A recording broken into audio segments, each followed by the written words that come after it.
swap into Requiem. Swap into Requiem. Swap into Crippling That Fear. is really hard to pull off, to swap into Requiem, but... I want to see it now. Now you've said that, I really want to see it. It's so high risk for... Yeah, for one kill. For maybe a kill. That's the risky part.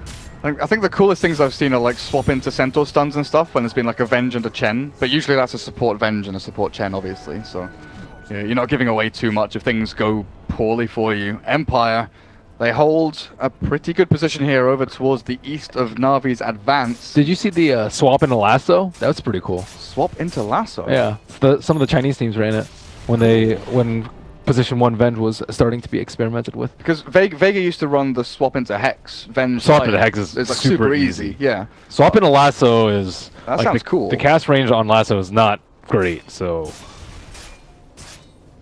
Huh. Yeah, that's pretty cool. Na'Vi don't push forward. They realize they have no vision around this. They need to take down that second shrine, do Roche, and then proceed how they will. But those should be the next two objectives for them. Because it doesn't really seem like Empire really want to fight at the moment. How do they gain access to this area, though? With Empire lurking around and the tier 2 top standing, do you send RMN bot again to like push a wave and force Juggernaut to go and deal with it? No. You use the threat of Night Stalker. So you just stay 5-man versus 5-man and have the Mexican standoff kind of thing? Well, Night Stalker teams always get the jump, though. They should always get the jump. So that's when... That's the upper hand that Na'Vi have right now. Na'Vi needs to get some wards down, though. They have Night Stalker. He's a ward. He doesn't have Ags yet, though. Yeah, but he has Night Vision. Night Vision is incredibly good. That's true. That's why Luna was super popular and not so popular after she got her Night Vision nerf, amongst other things. Bloodstone.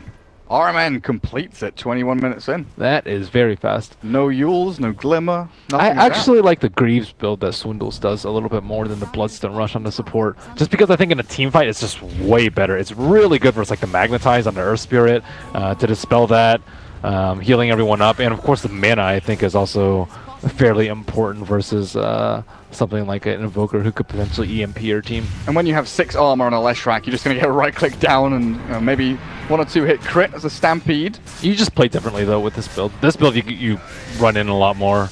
Greaves, you just sit back, cast your spells, heal up. So Roshan is almost up. It's been 10 minutes and 35-ish, 40-ish seconds. And both teams know that we're just going to be up. Vengeful Spirit does have an illusion. How does Pike keep getting BC They're the best runes. Yeah, these are seriously the best runes for him. I would say Illusion right now is better than DD because they can get the high ground vision. And Earth Spirit just rolled away from the Illusion because he's deathly afraid of what's happening. He even had the Observer Ward. But look, can you click on that Observer Ward? You can't see anything with it. It's to the left. Jump in, Ghost Stick, 2-man, Stomp, Double Edge General, Omni Slash down, but they've still kept themselves alive. This Bloodstone Leshrac is finally going to drop, and he will die, but a heal comes through onto Pycat. Ghost Stick is stood in the Roche Pit and down he goes. He actually had the Aegis, he snatched it. Somehow he took it, and now Na'Vi, they don't have that second life of the Vengeful Spirit. The Pochka going to get raised a little bit here, but Chappie always got him on lockdown. The BKB from Dendi will keep him alive a little bit longer, but Na'Vi have gifted a team fight win to Empire. I didn't see what happened in the pit, but somehow 3-man stomp by Ghost Stick. But the Aegis, why didn't no one pick it up? I'm not sure. I mean, I think they were stunned, but I don't know who actually killed it. Centaur got it somehow. Maybe it was unclear in between the Vengeful Spirit and the Shadow Fiend who was actually going to take the Aegis. Because I think both are pretty good carriers. Yeah. Both have BKBs too, so Vengeful Spirit was not able to pop her BKB in time. They won't be able to do anything in time. That big old hoof stomp catching the 3 of them, then Roshan dying, then Aegis getting snatched. Oh, the Ice Wall placed down. I really think this Leshrac build actually might have cost him the game though. If he had anything else other than a Bloodstone, like if he had Greaves, I think he would have been able to survive that fight and keep the Force Staff, more importantly Solar Crest. If he had Solar Crest, Roche would have been done, right? It would have been done 5 seconds before that whole fight had engaged. And Bloodstone's nice. I mean, it's good, but if you're a core, I would say. Because the thing about getting Bloodstone late is that you're not farmed enough to just run in. You want to get Bloodstone and then get like Shivas and stuff like that, so you just like run in with your Bloodstone and just do tons and tons of damage because you have a lot of HP and a ton of mana. But like when you're behind with a Bloodstone, it's not particularly great because you lose charges because you're not that farmed. And you can't run in because you're not that farmed. So it doesn't really synergize with the playstyle of the Leshrac that I think RMN is going for, and you know, Swindle's build does have a lot of merit. Okay. Well, at least they did get that kind of AoE pop heal. Kept Avenge alive a little bit longer inside the pit when RMN did die.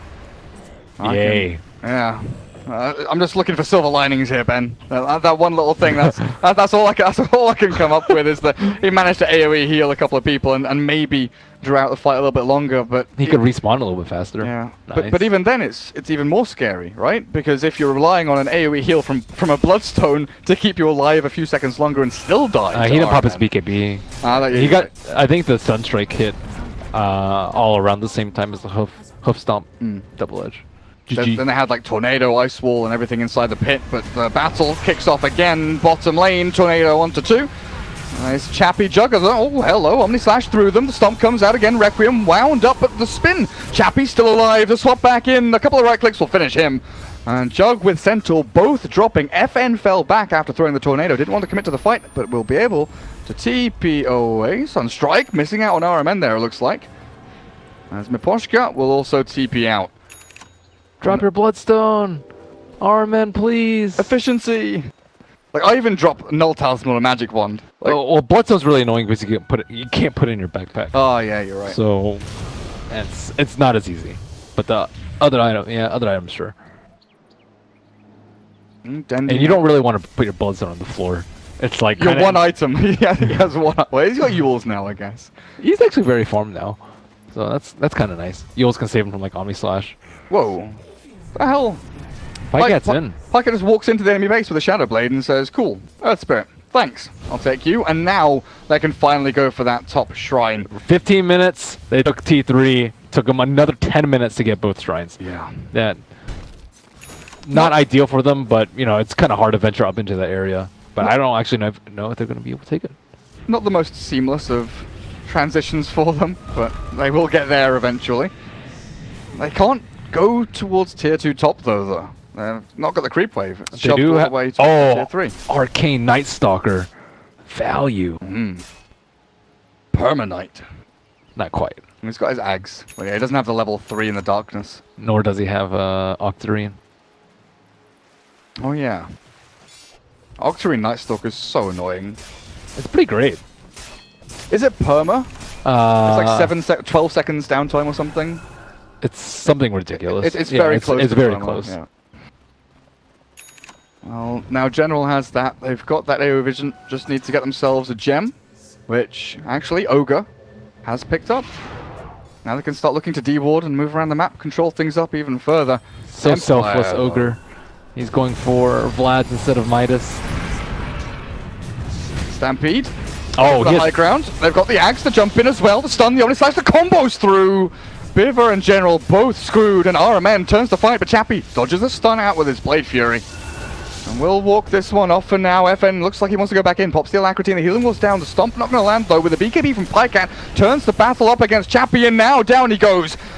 A little bit too big for his boots there as Healing Ward dodges a couple of attacks uphill, but the swap back onto Earth Spirit. Nice. I'll kick away and roll back to safety. Well, allowing Miposhka to escape, and FN also follows suit. TP's out. And in the meantime, Dendy's been pushing top lane. His TP was on cooldown. I checked.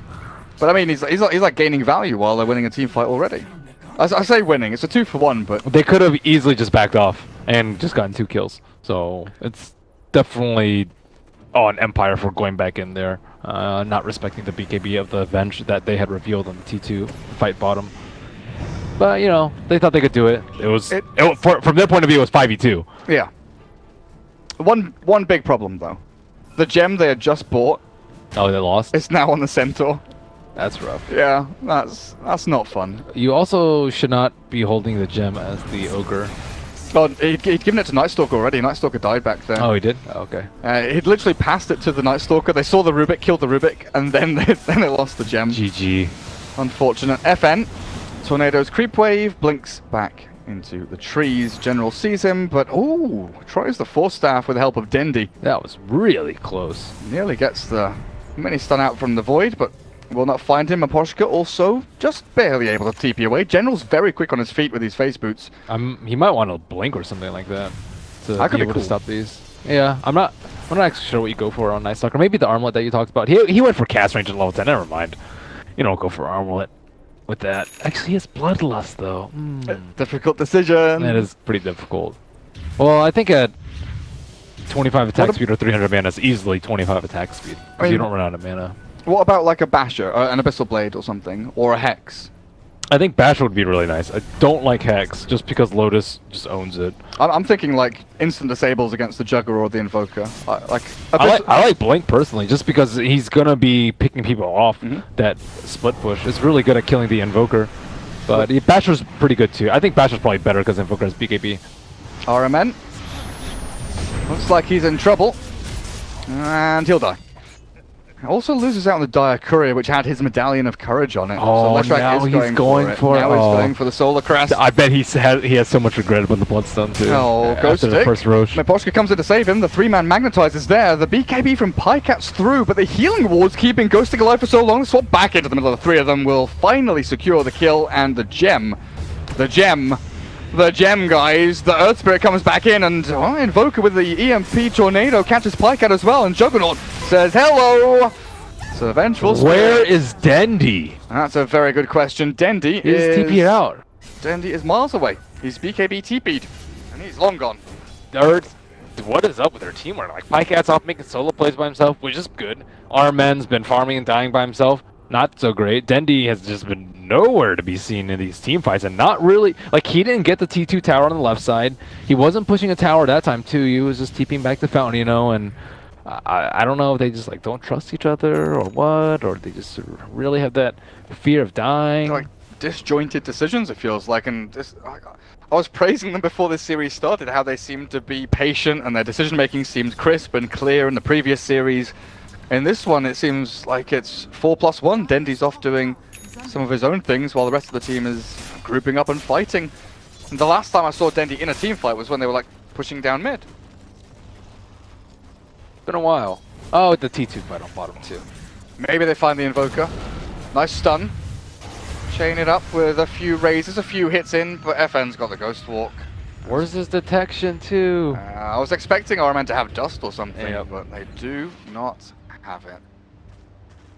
The team play is just, you gotta play for the team, man. Get the Solar Crest for the team. Get the dust for the team. He didn't even buy Sentry Wards after that. And now the third Roshan.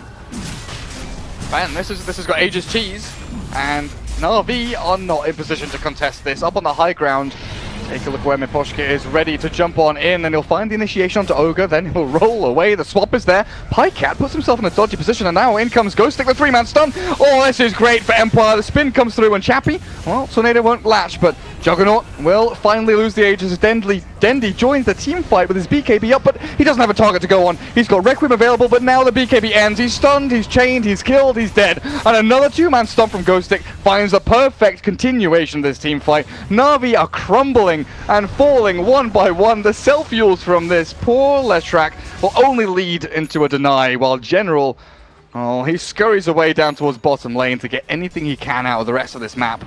If anything, it's Empire, the ones that are way more patient this game, and kind of just biding their time, waiting for the perfect moment to Roche, like we just saw there.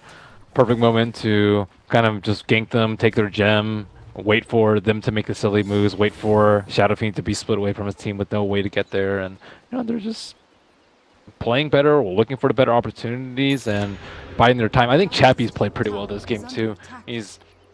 He kind of led them to that first gank that turned things around on the bottom lane. He has 14 kills. The BKB has served him pretty well in these fights, and yeah, he's just farming like a beast.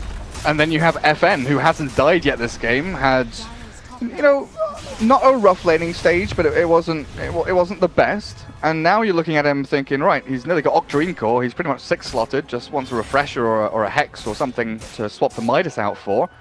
And he's been landing these big combos, obviously with the help of Ghostic, or landing consistent 3-4-man hoof stomps with a Centaur. Ghostic might actually be like the one that's played the best. He actually went for had the decision to go for the Scepter before the Hood. You will almost always see like Hood into Blink into Ags. Something else, usually Ags, right? So this game he decided to skip the Hood, and the that Ags made a big difference in a team fight bottom where Rubik kind of stampeded up that cliff. And I do also think that's some fault of NaVi, though, not pressuring him while he's farming up the 4,200 gold for Ags. And Dendi... Look at this! Yeah, what is going on in mid? Dendi's BKB is already at 6 seconds. Yeah. Like, I don't know what happened to 3 of them. So is Pycat. Pycat's down to 6 seconds as well. It's exactly what I was just about to bring up. Well, Pycat's been in the fights. Yeah. Pycat's been in like every single fight, I think, from them. But they've bought these, relatively early. Yeah. And now they didn't fight with it. They've depleted all their charges. And if you're allowing FN to basically blink, oh, hang on a second, are they jumping on through? Pycat, there is his 6-second BKB. Dendi, thinking about the Requiem, he's going to launch it out, but Ghostic's there with a stun and the Ice Wall and the damages. It's way too much. Dendi thought they were going to fight, but in the end, he just gives away the Requiem to the Rubik. And they've lost 2 heroes in quick succession, but if FN is allowed to blink into 2 heroes of the opponent team without any help behind him, and do whatever the hell he wants because NaVi can't stop the Invoker, what are they meant to do to win team fights? What can they do to win team fights? Swap in a kill. Swap into like a split earth, maybe like that. It's really tough now versus the BKBs. And of course the Centaur Ags makes things insanely difficult for them. Dendi does no damage and he also can't tank anything. He went for this AC after the BKB, which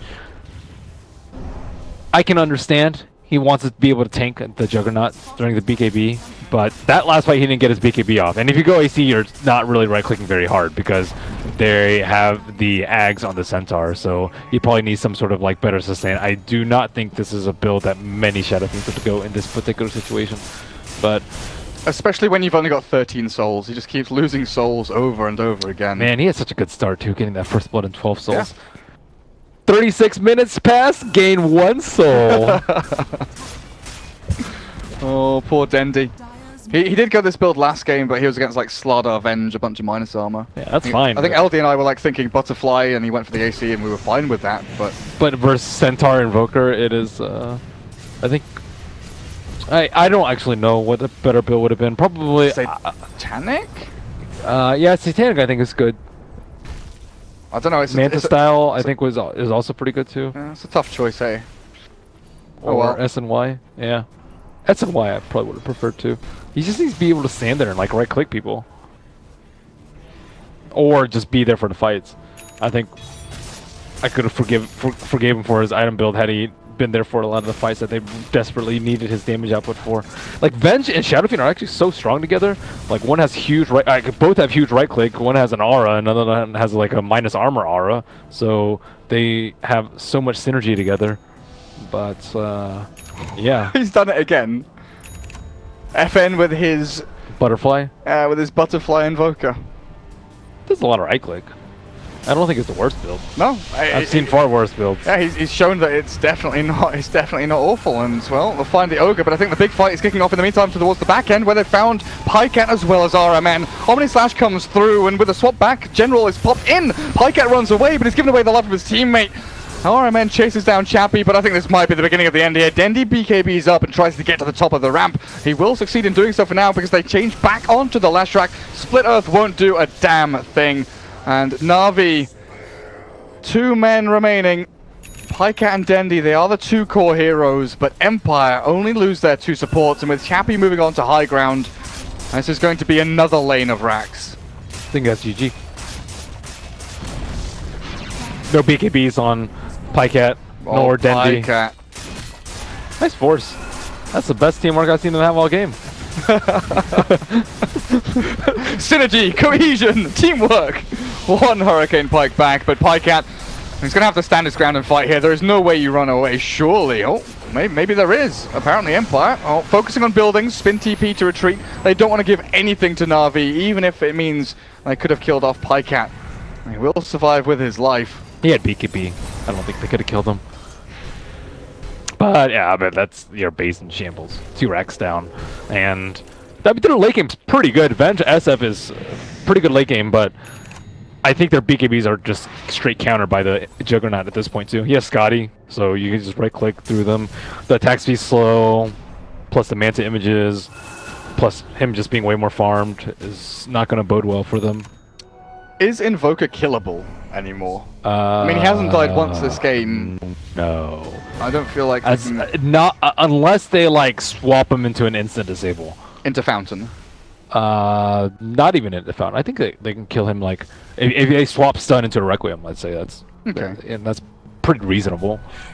And Centaur doesn't Ags. But yeah, if Centaur Ags or Invoker pops BKB, which should happen in like 95% of the fights, then yeah, he's not gonna die. And now he has a DD rune with Alacrity.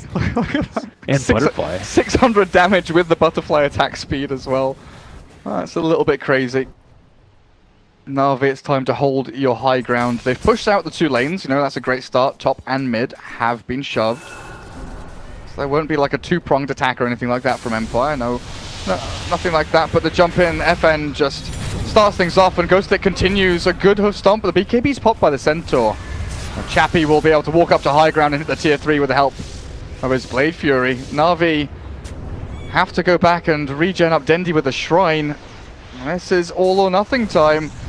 Stun back onto Chappie, the swap is there. They've moved Dendi in and he's dead and gone. He has to buy back, the stomp comes through and Ghostic runs on through it as well. They've got so much damage between them. Chappie chases down the Night Stalker with the Tornado out as well. Omni Slash bounces back between them, looking for Pycat, but Dendi's BKB Requiem doesn't do too much. It's stolen away by Rubik and he might look to turn with this. The Blink hoof stop again from Ghostic. Requiem from King R. The damage output's insane. The Tornado will finish off one. The Magnetize might finish off the second, but the Bloodstone heal keeps Pycat alive, but I don't know for how much longer, as GG is called and NaVi tap out a Sunstrike from FN. The final move of the game, it looks like, securing another kill over on the Vengeful Spirit. That was looking so promising for NaVi.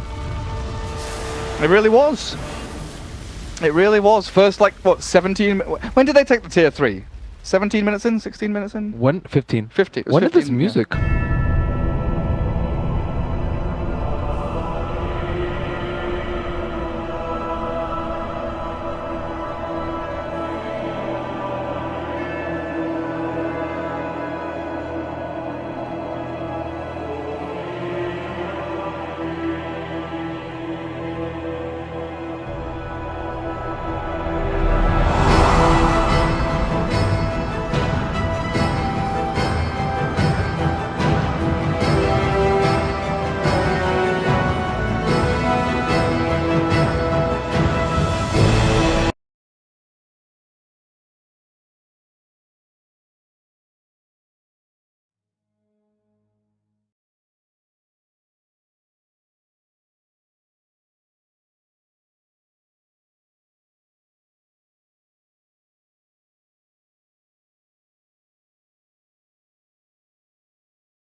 Breaker single target with Ursa. How are you going to kill multiple people?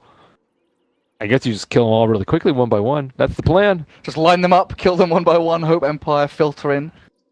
Well, they do have really good burst for Batrider Ultimate. That is certainly true. They sure do. Well, Empire will be the Maposhka Pudge. I gotta check this taunt. Does he have it equipped? Can you check? Oh, he does not have it equipped. Oh no. Disaster. He doesn't even have any cosmetics for him. No taunt. Why does it have the anti-mage icon? I'm not sure. Ah. Broken game, literally unplayable. Oh well. Maybe it's just like anti-mage trying to troll you. It's like his face. He's like, ha, no taunt here, sir. It's not as though he's like the first hero in the list either. Nope, That's Abba. Alchemist. Oh, it's a Baden now. Jeez. Yeah, not Alchemist. How could I forget about a Baden? The NA special. So yeah. Turn off your notifications, dude. Oh, did I forget to sign out of Steam? Oh, that's very bad. His Steam name is Gareth, guys. Please spam him as punishment. Okay, M-Dog. Well, they saw your icon. They don't know my icon. I don't know your icon either. Excellent. Let's keep it that way. They can just see like friends in common, or look for, I don't know, other people who you're friends with. Or they could just see Gareth with the icon. They can just go to your Dota buff verified page and see that that's the real one. You've got no escape, Merlini. You've got no escape. I have Smurfs. Okay. I have a Smurf by the name of Melrini. I'm not even kidding. The real Melrini police. No, it's just Melrini. Melrini. With the J Spellerin icon. Oh dear. So Ghostic, he will be going bottom lane. Do you think he will just buy Iron Talon? AFK in the jungle a bit? Nope. Get chased down by the Spirit Breaker? Nope. What's he gonna do? Sitting in the trees on the right side, I think is probably a little bit better. Boots first, or? Yeah, I would prefer that for sure. Iron Talon's also okay, but like you can troll. Sorry, Ursa's not that threatening because he has no gap closer. Like Urshak is very, very, very short range, and he has to get charged in order to die. And he can, if he's really good about it, he can stun. So Sauter does go boost first. I do approve of this choice. Iron Taloning offlane is just not really that great anymore, unless you have a position forward that soaks up the XP in the offlane, which does not seem like that is their plan. Poshka puts an observer ward. It is not really that deep. It doesn't scout the bounty rune. It doesn't scout any neutral camps aside from the one ancient camp.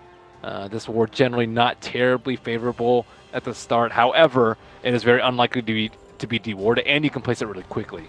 So they usually have no idea that it's there, and it does give them both runes. Yeah, and across the river you can see both wards actually. Up towards the Roche Pit, there's the other dive ward there as well. And I guess that one's really good because you can see the Iron Talon jungler, and you can see the bounty rune. And I guess it sort of creates this line of vision where if Spirit Breaker is sort of charging into lanes, you know, you're always going to be able to catch him, right? There's always going to be definitely why those two observer wards are good. Good point, Gareth. Thank you, Ben.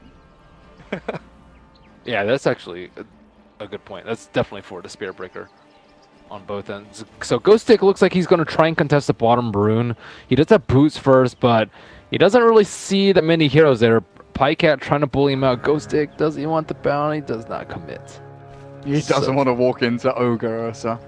And look, Pycat's even got Orb of Venom queued up. Really wanting to smash this lane. I don't even know if he gets over Venom because I don't think he'll be able to hit anyone in the lane. If Ghostic actually comes up to hit creeps, then yeah. But he might not at all. In which case you just rush phase. Well, the lane's set up not as I expected anyway. The Ogre's going to be bottom lane with the Ursa. They're not going to run that Bat Ogre that they've done previously in some other games. So it'll be general Bat with RM and Spirit Breaker up at top. King R just going to wait out for the creep block to come through. Make sure the ranged creep does not go first. But general hasn't blocked it that way anyway. Chappie Lifestealer there just behind them as FN and Dendi.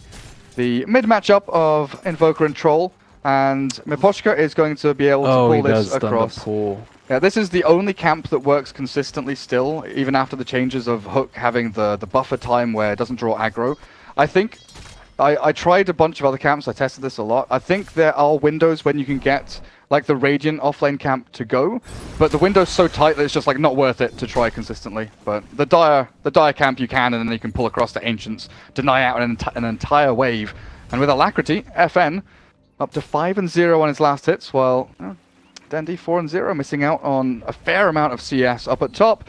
Chappie's being chased down with 3 sticky napalm stacks up on him and slowed down by RMN in general.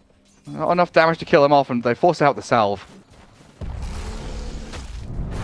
So in all, the lane's going pretty well. Oh, that was not the hook. Death of Ghostic? That should be the death. He still has 4 stacks on him, so if he decides to stay around the shrine, he's still going to get hit for a lot. Pycat fighting under the shrine. The clap not going to hit. Shock off the mark, and now Miposhka turns back onto Bivra. They've got another crush, and they've got a hook as well, right? There's Sunstrike coming through. Looks like it might be the end of the Ogre. They'll find him with the final click out from Ghostic. Play from Miposhka. Good stuff. Missed the hook to bait them in. All intentional, right? All intentional. In the meantime, as I miss out on that one, they do kill off another. Chappie turns to fight Rage in a second. He's going to chase this one down, but he can't keep up to General. Oh, maybe he can. One more click, but it's not enough. That bash. General. Oh, wow. Our men. That bash right as Rage came out. That was great. Right at the very end. Right at the very end. So this dual lane already winning out from NaVi. Killing off both of the heroes here. Empire losing out a little bit. Charge from RMN going to Shrine. Yeah, they just want to shrine up together. That's pretty cool as well. General gives vision of the creep. RMN charges through bottom. Goes stick again with a crush. These observer wards are kind of useless though. They've been parked there for 4 minutes, yet they've seen nothing because Spirit Breaker is not really moving from the lane.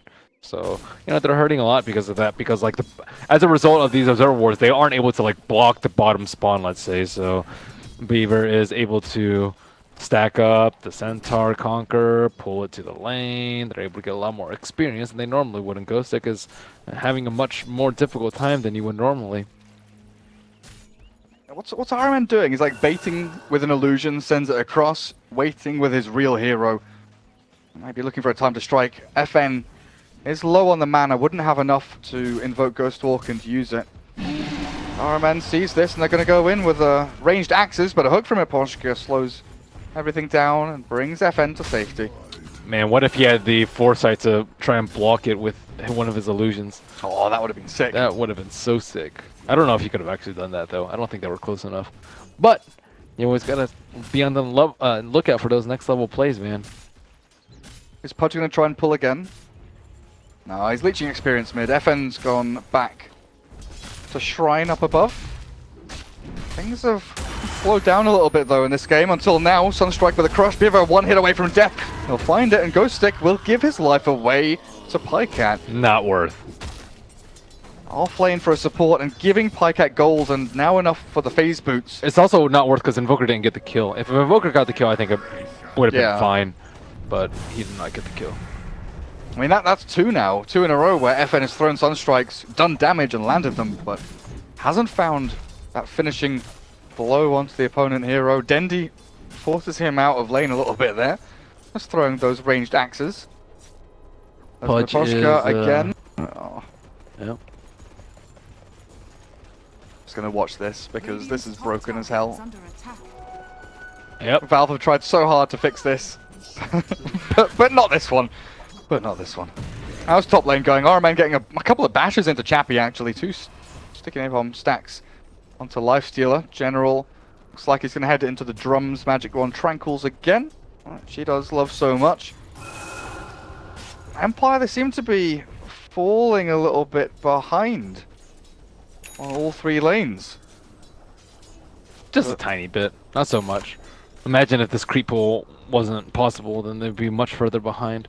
But Dendi's had 2 full waves denied from him in the mid lane.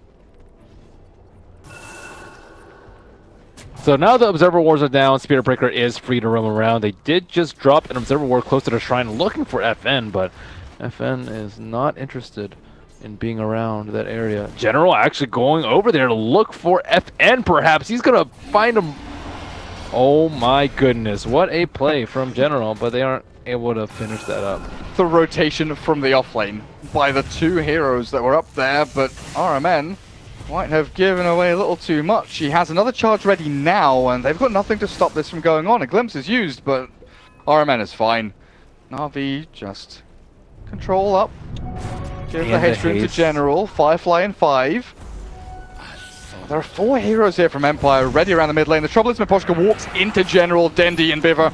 And even though Pudge is relatively tanky, he'll still fall flat on his face. He might catch Kostik too. He didn't use his Firefly for initial jump. Oh, he got caught by the kinetic field. But I mean, he's still getting in the neutrals though. Very close. And this is Ghost Stick with Iron Talon, level 5. Trying to buy Tranquil Boots as well. NaVi are all over this map. They're all over Empire in the early stages, and it feels like they want to get this, a job done sooner rather than later. Pycat, Helm of the Dominator is nearly finished. He's got like recipes and all that coming out to him. Just needs the Gloves of Haste. It's good for the pace that you want with an Ursa. You want to be able to control the jungle and control the enemy woods very Radiant's bottom tower is under like he's set up to be able to do Roshan quite soon. I would actually he went 3-1-1. He doesn't have max fury swipes. He went 3 in the Earthshock for the lane, although Sorrow hasn't really been there. So if he had maybe 2 points in Earthshock, he could do it at 8 with 3 fury swipes, but it's a good enrage by Pycat, making sure that the Crushed Sunstrike doesn't come through, and well, Sunstrike, he'll land between a bunch of them, but already Slaughter and Pudge are dead. The deny from Miposhka will take that gold and XP away from NaVi, but that enrage from Pycat at just the right time made sure that there wasn't the instant pop kill between Slardar and the Invoker.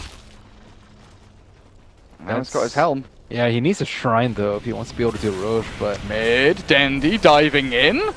He's gone a little bit too far, I feel, here. Sunstrike off the money, but they've got the two supports ready and available for FN to stand his ground and battle up against the troll. He's probably really frustrated. General? He didn't have those creeps. General, well, he wanted in, but FN has retreated the long way around, keeping his hero to that tree line on the right-hand side, making sure the General didn't have an easy move across and close that gap. He's getting all the good runes. Radiant's top tower is under attack. How's Chappie been doing? Because he's been left alone for a couple of minutes now. Phase boots up. He's poor. Making his way towards Helm, but you're right. He's what, 1,000, 1,200 away from that Ursa's net worth. As mid lane, Miposhka charged and killed. Dendi and RMN again pairing up on this mid lane to find yet another. Looks like the ping is thrown Chappie out. also uses TP for that. He used it and then canceled it. Oh, he was trying to TP mid to save him. Yeah, he was trying to TP mid to save him, so he might not be able to move around for this Roshan. That is happening right now.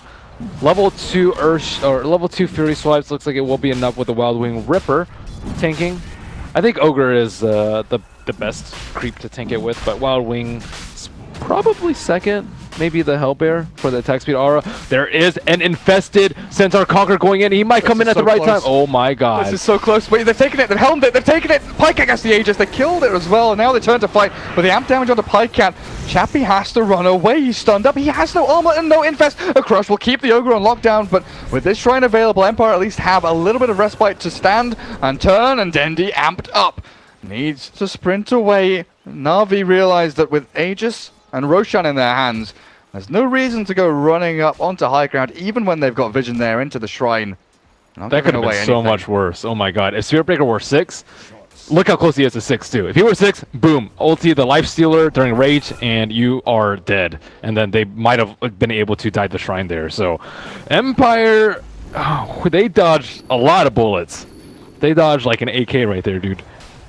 Oh my god, that could have been like game losing, game ending fight for them. Not game ending. Only really 10 bad. minutes in, but it would have been massively detrimental for their efforts. They could have like used the shrine and potentially gotten dove there, but yeah. Whew. I mean, it's a good 2,000 net worth jump, you know, over the past couple of minutes. That could have maybe been another 2,000 or 3,000 on top if they. I would say maybe even more than that, because they would have been able to kill Life Stealer, probably kill like 2 heroes, maybe 3 at the shrine, and then go for a tower. Oh, they could have got tier 1 mid and top. Yeah. Because they're taking tier 1 top just now already. If they're taking the tier 1 mid as well. It's 200 HP. Everything is falling. And Pycat, oh my god, he gets an easy solo kill. Rage is not going to save you from Ensnare. The Ensnare, the troll, and now Pycat still hasted. FN just TPs out, does not want anything to do with this, but bottom lane is the charge in with Ghost Stick stunning him up. The hook brings the Spirit Breaker closer to Miposhka, and this Pudge is in a lot of trouble. General just flame breaks him closer to death, but Miposhka is actually saved by King R with a glimpse in the kinetic field, able to keep them at bay for now, but RMN wants in again. The shrine is popped and Miposhka will be healed. Pycat. Where is Troll? Where is Dendi? Where is Dendi? He's there. He has his Helmet Dom creep. He needs a creep though. Where's his creep? What creep is he gonna get? It's almost nighttime. I'd actually dominate that Harpy, but it looks like he's gonna get the Centaur. So they've got Centaur and the Troll. They've got the combo available actually. Net into stun. Especially after a charge. What a combo. Yeah, it's a massive combo, dude. What a combo. It's so sick, so sick. Only takes 2 Helmet Dom creeps. Hey, it's better than picking Chen, right? Chen's awesome. Well, I really dislike Chen. Really? Yeah. Chen's a good hero. I don't know, I just don't like him. He's hard to play. Yeah, he is. Have you played him? Have you tried trying to learn Chen? I have tried trying to learn Chen. I have like a How many games did you try? I've played like 25 to 30 or something. Oh, okay, that's like, a lot. And I have like a 27% win rate or something. I am not good. I am not good with Chen. Maybe you're traumatized from your experience. I'm going to tell you right now, I am very not good with Chen. Can you play Enchantress? And yeah, I can play Ench fine. Like one or two creeps is okay. It's just like a hard Enchantress. It is. it's like a Enchantress. But with Ench, right, you can like buy triple null blade mail Aghanims and Dragonlance and stuff and do whatever. With Chen, you can buy Dagon 5. That's true. I think the few wins I have on Chen is when I've gone mid, the old penitence, and I've gone max penitence with Dagon 5. Oh, here they go. High ground, Dendi. Yeah. Only level 2 in Fervor, so he's not the best at hitting towers. Centaur blocking the hook path as well. Dendi, he's got this. He knows what's going on. And now in goes RMN. They find Miposhka, ignite across. Dismembers down onto that Spirit Breaker though.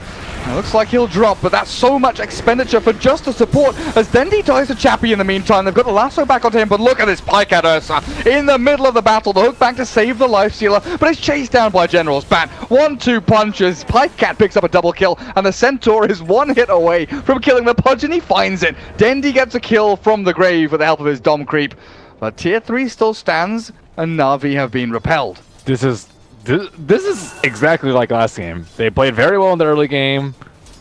They got the Aegis. They pushed high ground very early, and let's see if they can learn from their mistakes last game. Last game, they kind of just after this exact point, they're just like, we are not a team. But it's like, I don't know you guys, dude. What was the lead they had in the last game? It was like 8. Not that much. Maybe same as it was now. Like 8. It was like 8K or something. Was it 8K? I can check. Because they got tier 3 mid. They did like exceptionally well. They did like super well. I don't think they were that far ahead when they took it down though. Okay.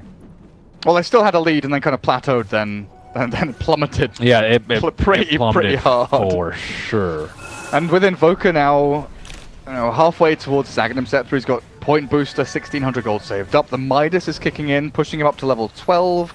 He's tied up with the Ursa Warrior. Sunstrike comes in, but Dendi actually still alive, and the jump in from Pikeout and General glimpse away, and Ghost Stick trapped in with a sticky napalm, and that nasty old flame break burning through onto him. They find 2 for nothing. Man, General's bat is so good.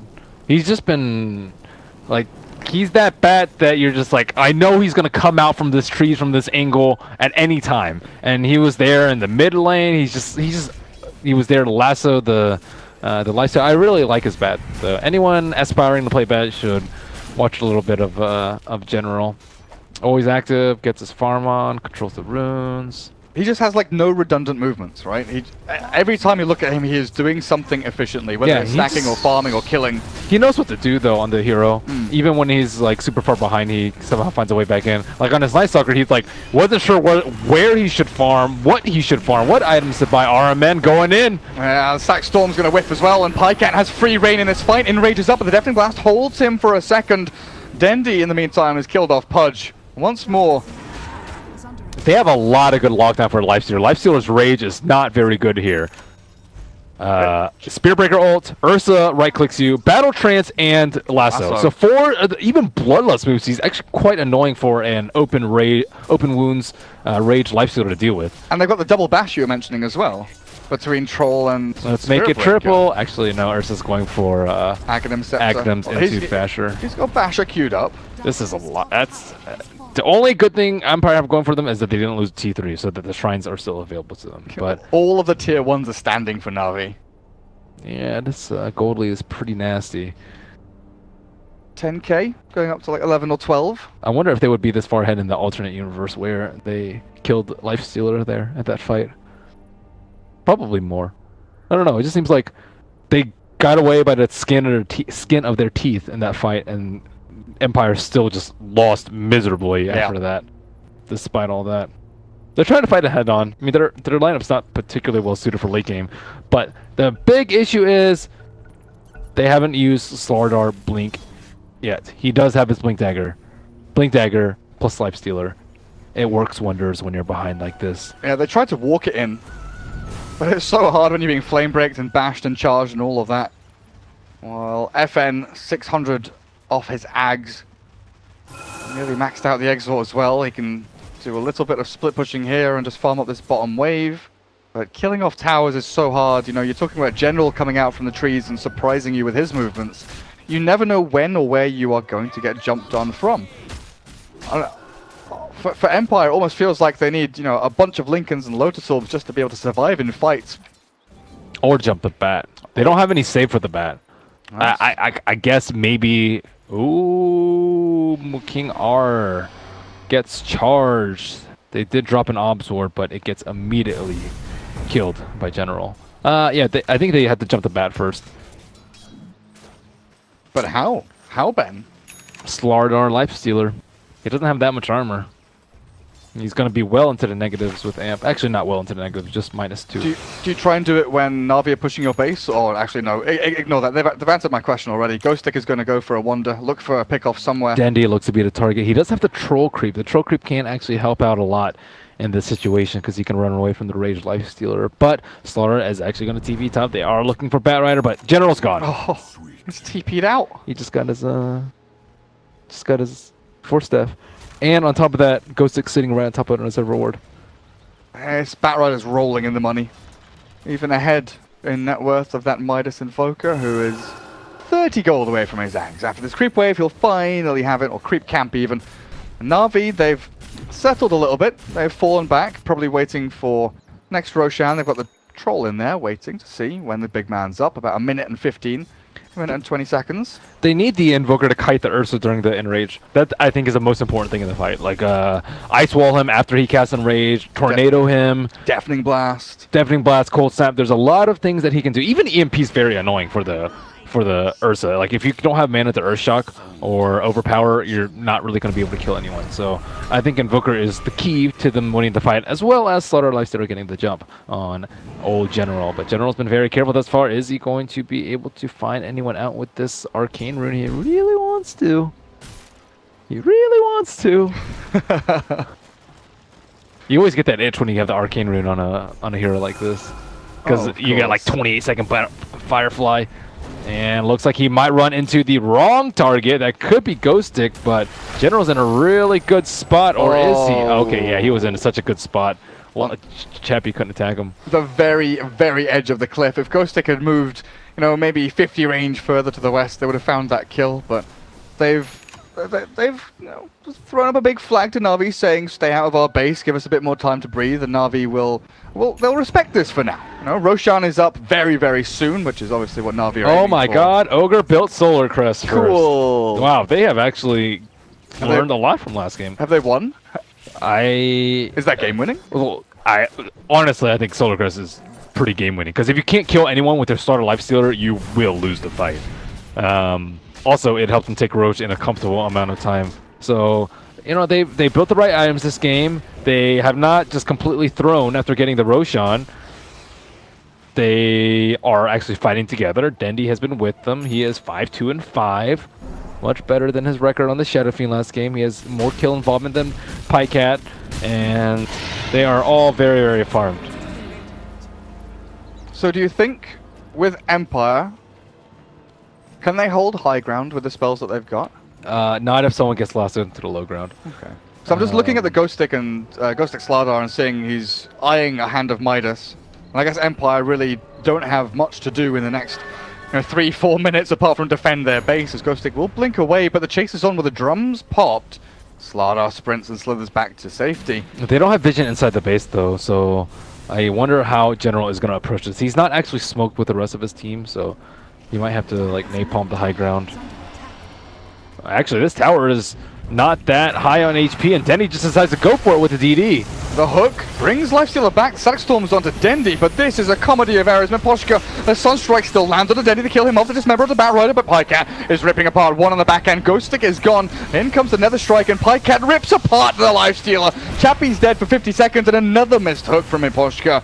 Means that the continuation of this is going to be pretty disastrous for Empire if they want to keep on going. A glimpse onto the Aegis Ursa will bring him back, but RMN is waiting on the sides in the wings, ready to strike, but Pycat was actually outside of base. He respawns miles away from anyone else. And RMN, lasso in from General, blink forward, Pycat trapped inside the kinetic field though. He's got nowhere to run. The Cold Snap keeps him in as well, but the Enrage, it does purge it off, dispels away the nasty Cold Snap. But this is NaVi not getting anything out of their Aegis. They've not taken tier 3. Empire have lost their Lifestealer, but they have held their high ground and not lost any buildings. Dendy was very aggressive with that. He didn't even get hooked. He got super lucky. They hooked the Lifestealer who was raged, about to kill him. and he still perished because he was like, I want to use this DD. He didn't have BKB. If he had BKB, yeah, maybe he could do that.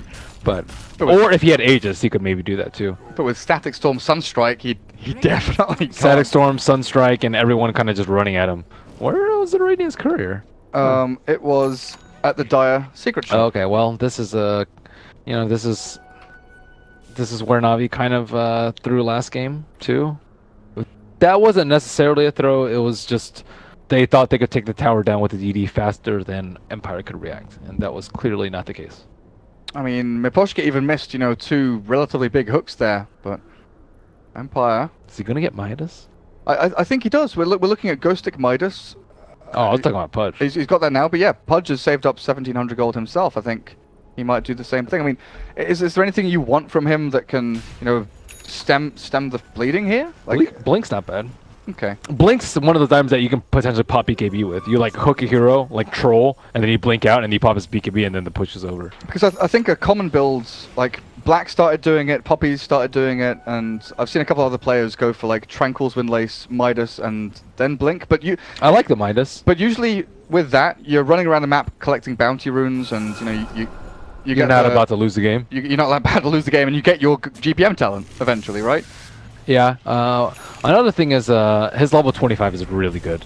The flesh heap strength. Oh my god. Yeah. Pudge just have like 5,000-6,000 HP easily without that many HP items, or even the 120 rot damage. Although I see that gotten far less often than the flesh heaps. Gotta get the heaps. I mean, he's not even level 10 yet.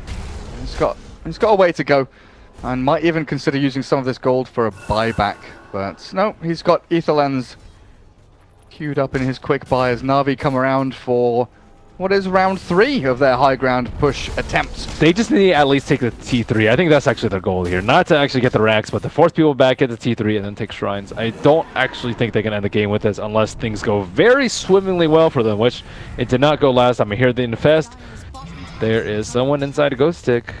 There definitely is. Oh, they're going to play it safe. Radiant Observer Ward watching out for what's happening, but they don't see Miposhka. Hook in onto RMN. General Flame breaks back. RMN's already dead though, and they jump in, but look at that damage. Pycat shreds the Slardar. Chappie, back onto Dendy. Sunstrike off the mark. Caught in the kinetic field, but the lasso's there. Great tornado. In comes FN with the EMP down as well. The lasso expires, and Pycat with Biver up on the high ground decide it's time to retreat. They've killed off against Slardar and Disruptor. Tier 3's down, but like you said, they got what they came for, and they move on to shrines, although they're not killing it all that quickly. Invoker's playing very well.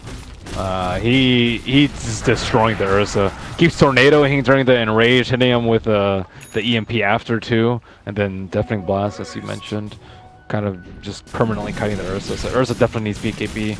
He's not gonna take any damage, but he's not gonna be able to kill anyone if he doesn't have the BKB. So one shrine down. Batrider lassoed the Lifestealer at like the perfect time too, right when Invoker had comboed most of them. Chappie has been relatively underwhelming this game. He's often been Empire's kind of lifeblood, the one guy that goes in and wins games with his Phantom Assassin, with his Juggernaut. They stack up a lot to make sure that he has a good game. This game's way more on FN than on him. And it does feel that way. Yeah, there's too many Lifestealer counters. Ursa has Basher now, so 4 out of 5 heroes can destroy him. Even Ogre Magi with Solar Crest. I actually think that's a big deal too. So that's 5 heroes that have a decent anti-measure for him. RMN dies on top lane. Looks like it wasn't a Lifestealer bomb. Not the biggest deal. With Invoker there as well, Ghost Warped. Oh, Spearbreaker has Crimson Guard. That's a pretty good build for what they're trying to do too. The more armor, the better. Although they are lacking a Vlad. Vlad would be quite nice, as well as an urn. They do have an urn. Who has the Spearbreaker? Spearbreaker. Okay. Yep. So just liking a Vlad's, I think. Maybe another Force Staff too would help. 2 Radiant Observer Wards scouting out the same area here, and they see Miposhka perfectly. I think Pycat. He wants. Oh, that's not how that happens. He's pressed the wrong button. He wanted to blink and then Earth Shock, but Chappie has raged himself away. I was wondering if they went onto Miposhka there as well, but Pudge got back up onto the high ground in time. Ether Lens is completed now for the Pudge as well. Extended range on that hook and Dismember. So what do Navi want to do now? They can either wait minimum 2 minutes for Roche, or they can try and press the high ground. They're at a pretty strong lead right now. I think if they wait a couple minutes, Empire will get slightly more farm than NaVi do, but they might have the Aegis in tow. So what is best for them? Looks like they will decide to pressure the high ground with the Trolls' freshly completed BKB. This is it. Do or die.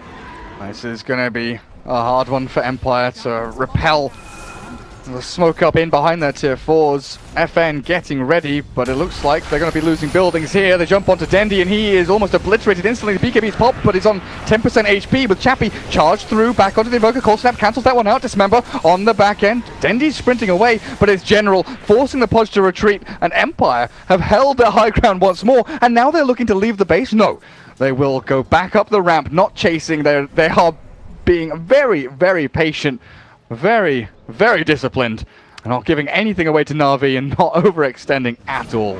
That just shows you how strong the Lifestealer Slaughter combination is. I do think that Denny should have just popped his BKB to hit the Rex. They would have just taken down the Rex and just ran away. And then he would have had plenty of time on his BKB, I think, to not get glimpsed back.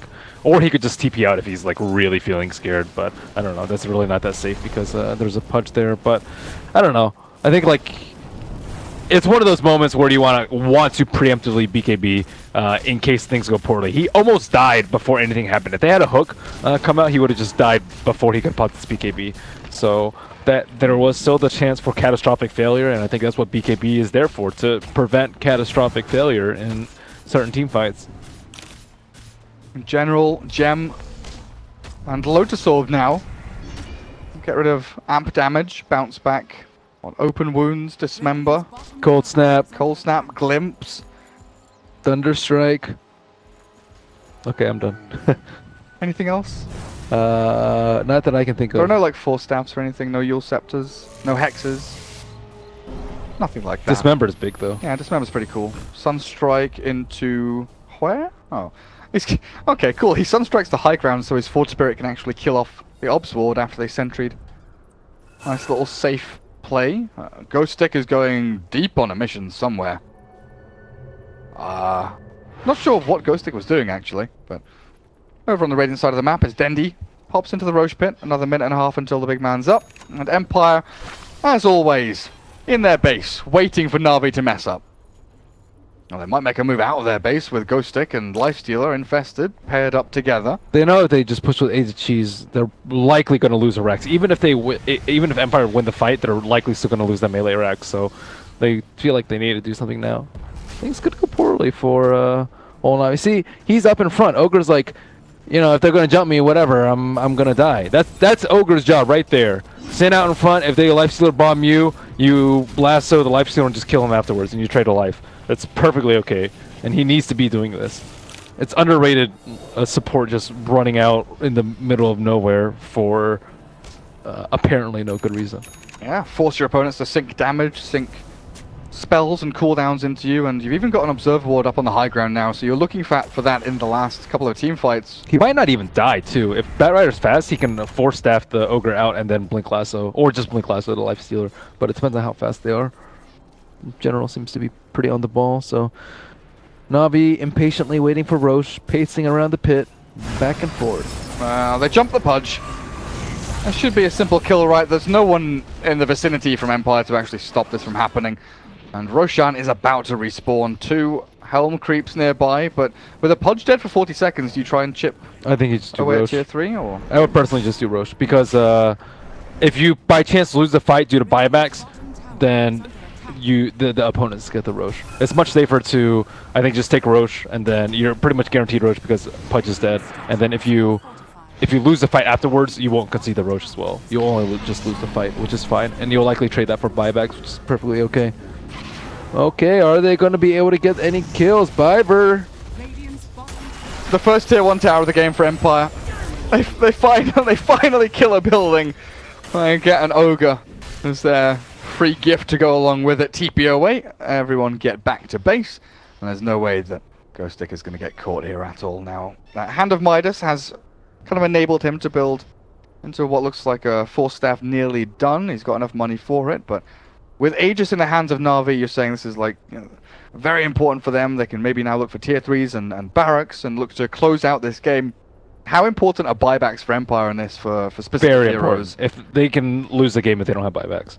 They might lose the game anyways, but it's definitely a higher chance of losing if they don't have buybacks right now. It's super important. I would say Invoker's actually not very likely to die. He's been positioned very well in the fights. So I would say for him, it's actually not that important. He can just buy Octarine or Lincolns or whatever he wants. He actually went for Lincolns. That's fine. Lifestealer is very likely to die. He's the one that's most likely to get lassoed into Ursa or Troll and just blown up, or Spearbreaker ultied. He's 160 gold away, and you can see him sort of making a beeline for this mid lane. Kill off some creeps, get your buyback. He is the #1, and then the supports are actually pretty important too. Maybe Slardar. He has a reliable goal from Midas, so he shouldn't be that far off. Actually, FN hasn't died this game again.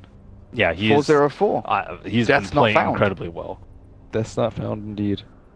Yeah, he's a good lad. This FN. He's pretty good on the Dota 2 game.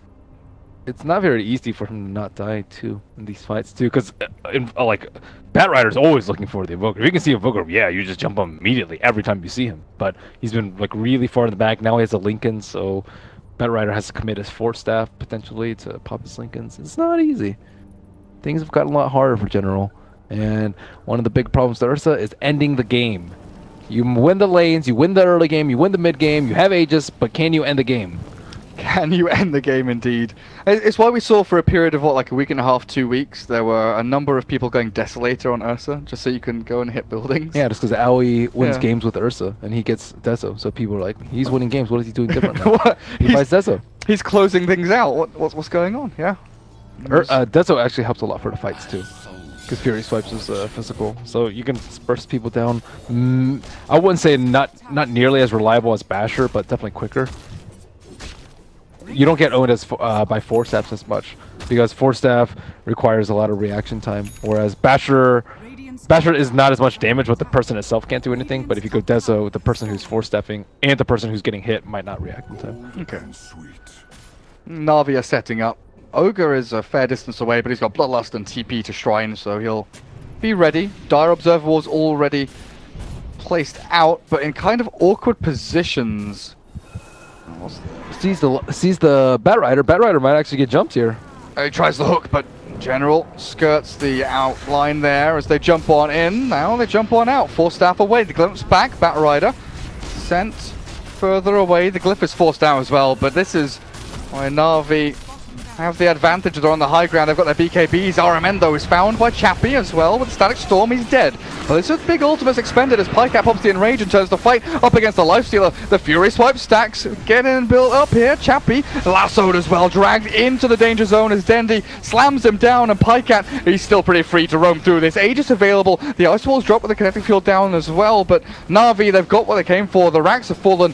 With that glimpse back into the bash, Pycat, he turns to fight. The Lotus Orb's up on him. Chappie tries to munch through, but the Deafening Blast misses. The hook will land, and they'll finally pop the Aegis of the Ursa. The trouble is, they have lost a lane, and NaVi are ready to fight again. Here comes the flame break. Ursa's dying. He's very nearly gone, and they will finally kill him. No! He purges through the tornado. The hook will not land, and the cheese is there. He's healed up back to full, and he's in the middle of 4 of them. Chappie, he's got to chase this one down. Open Wounds will finally slow down Pycat, but in comes the bash. In comes the damage. Finally, Chappie, with the help of FN, will kill off the Ursa warrior, but so much time, so much expenditure to kill that one hero, and in the meantime, NaVi are taking buildings, they're farming, they're running away, they're doing everything that they want to. Where's Dendi? He ran away to kill off jungle creeps, Ben. Dude, Dendi has just been like, I don't know if he has beef with Pycat or what, dude, but he is just ditching him. Pycat was there for so long. He got glimpsed back, and then he got hooked back, and then he died. I can't get rid of this. There's a cancel button, like, above the troll's first spell. Oh. Yeah, it's like behind. Yeah. Oh, okay, thanks. I was like, I don't know. It's like hidden behind the new UI. But yeah, Ursa was just sitting there. He could have. Did he get any damage on a T3 mid? He didn't. Like, that's the perfect time to hit the mid T3 too. Okay, nice. Dendi's going for like the super safe kills. Displeased with his manliness this game. Or maybe after game 1 they were like, let's take things slow and easy and just do things properly. He went too slow and too easy last game. He was fighting creeps. But he was on the opposite side of the map half the time. Yeah, that's slow. That's not good. It's not good, no. At least he's with his team this time. Has What's FN doing? Is he actually calling good game? Misclick, yes, 2 misclicks in a row. Maybe he's cleaning his keyboard or something. Sorry, something went. You know, this actually happened to me when I misclicked good game well played because I changed my chat wheel hotkey. Oh yeah? Yeah. And I have good game well played on there. It happened during one of the open qualifier matches where I was trying to skill up. I changed my skill up to something that's like way away because you don't need it that often. And then I changed my chat hotkey to like what it was before, and I was like trying to skill up after the fight, and I could game well played accidentally. But you can cancel, right? Oh yeah, you can cancel it, but it's still like BM. It's still BM, and it just ruins the flow. Yeah. And it just makes you look like an asshole. I felt pretty bad, but it was a legitimate like something with hotkeys, and so I completely believe him in this. Of course, scenario. yeah. Well, it's easy to just be like, WTF, are you did that twice? The question mark. It happens. Yeah. It definitely happens. Speaking from firsthand, bad manner right here. I mean, remember when, was it Jimmy? There was a pause and Jimmy typed like G, he wanted to type go, but he typed GG instead. And then the countdown was happening in the back of the pause, and they actually lost the game because the game ended. Well, Jimmy is special. Yeah. He got unlucky. Big man got unlucky. Can't react to 10-second GG countdown. I mean, but the game was paused. Like, it didn't pop up. Like, you couldn't press cancel. Oh, you couldn't press cancel. So when the game was unpaused, it just like, game's over. Like, you've lost. That's cool. Pretty funny. Yeah. NaVi, 1 lane of racks ahead. Buybacks not available for anyone on the... Oh, no, the 2 supports on the Dire team have them, but don't know if that's going to be enough as NaVi are on the rampage looking aggressively for a pick or a kill. The high ground held by Empire outside of their base. The Lincolns is popped and the Invoker is caught with a jump on in. It looks like they're going to bring down FN. He's taken before his time, and Empire, I think this is the end of game number 2. Both cores gone with no buyback, and GG is called. FN disconnects. His first death of the game was that. First death of the game because General popped his Lincolns with a 4-staff. General made that look easy too. See, that's another thing. He was like really quick about...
Do I think he's going to go for the Radiance build? Yeah. I haven't seen a non-Radiance build in a really long time. Yeah, same.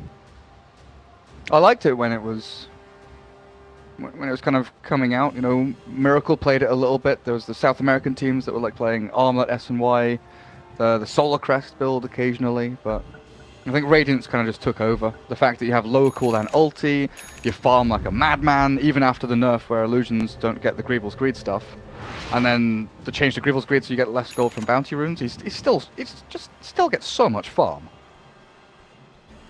Yeah, now he has talents. And yeah, yeah, that's true. His talents are not very good though. They're not amazing, but out of the gates we go. First ward down, and Ogre gets it over towards that mid lane after smoking up and TPing. And that's like the first game I've seen in a long time where there aren't 3 or 4 observer wards down at the very start of the game. There's only one. NaVi didn't go rushing out to place any down. Are they holding on to some? There's one on Kotl, and there's one on Slardar. The thing about Darkseer is you actually don't care if they pull, because you can just steal it. You get free newts along with it. So Darkseer is, I think, one of the ones that doesn't actually care too much about having either of those camps block. You actually want to be able to stack the big camp yourself, or pull it yourself.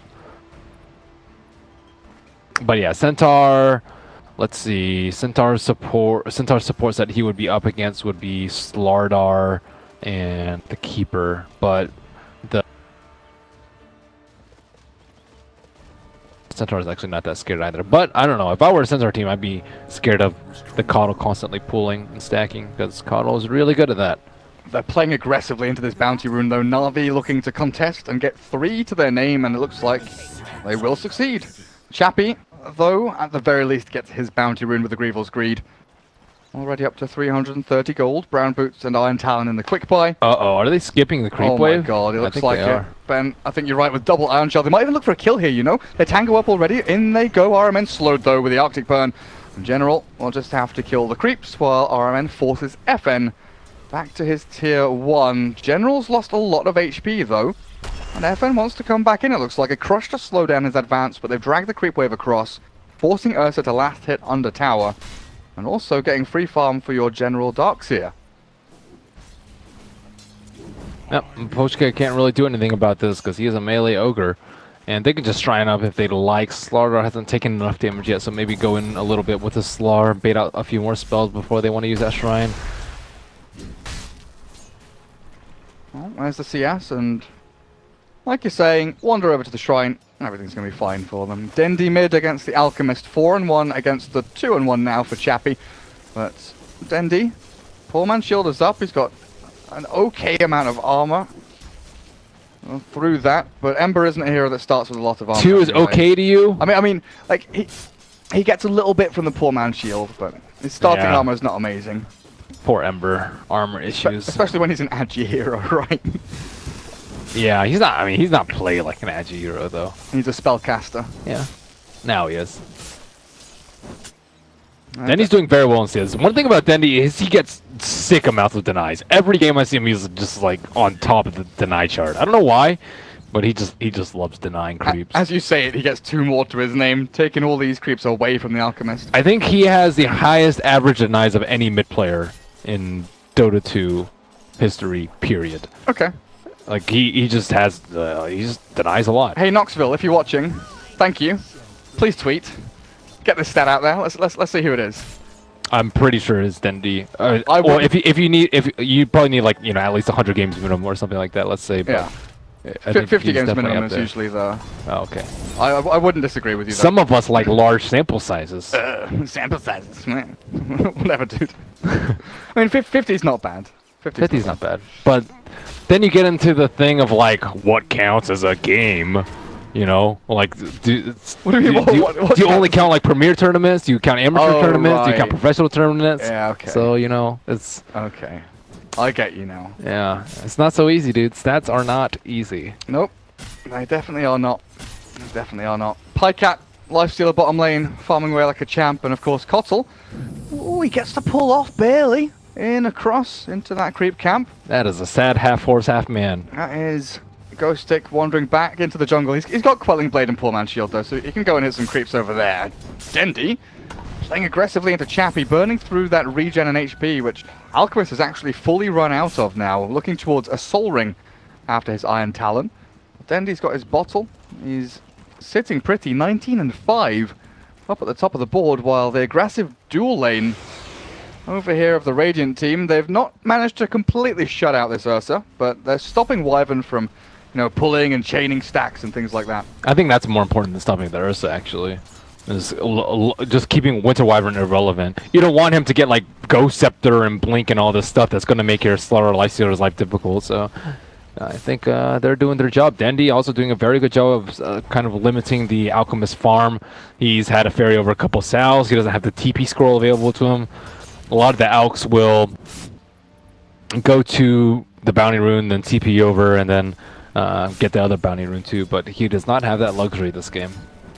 First nighttime, and this is the rotation that we talked about in the last game. The Slardar, he's hit level 2, and with the chains, they hold him in. Yeah, they hold him in place, but Chappie saved by the TP of King R there, it looks like. He's level 3, and he's holding on to 1 point for Cold Embrace. Or the 2nd point in Splinter Blast if he needs it. I've seen 2 in Arctic Burn too. The range is quite nice, as is the cooldown. Well, yeah, 100 range per level. Not too bad. Dendi again. He goes on in, but this time he's the one being burnt down. The Kotl gives him mana, and Beaver in the back end will throw an Illuminate, but it won't catch onto either of the Empire heroes. Oh god, Keeper's almost level 5. Fire. very nearly pops to that Splinter Blast out from the Winter Wyvern, and wow, Kotl is, he is level 5. 5 minutes in.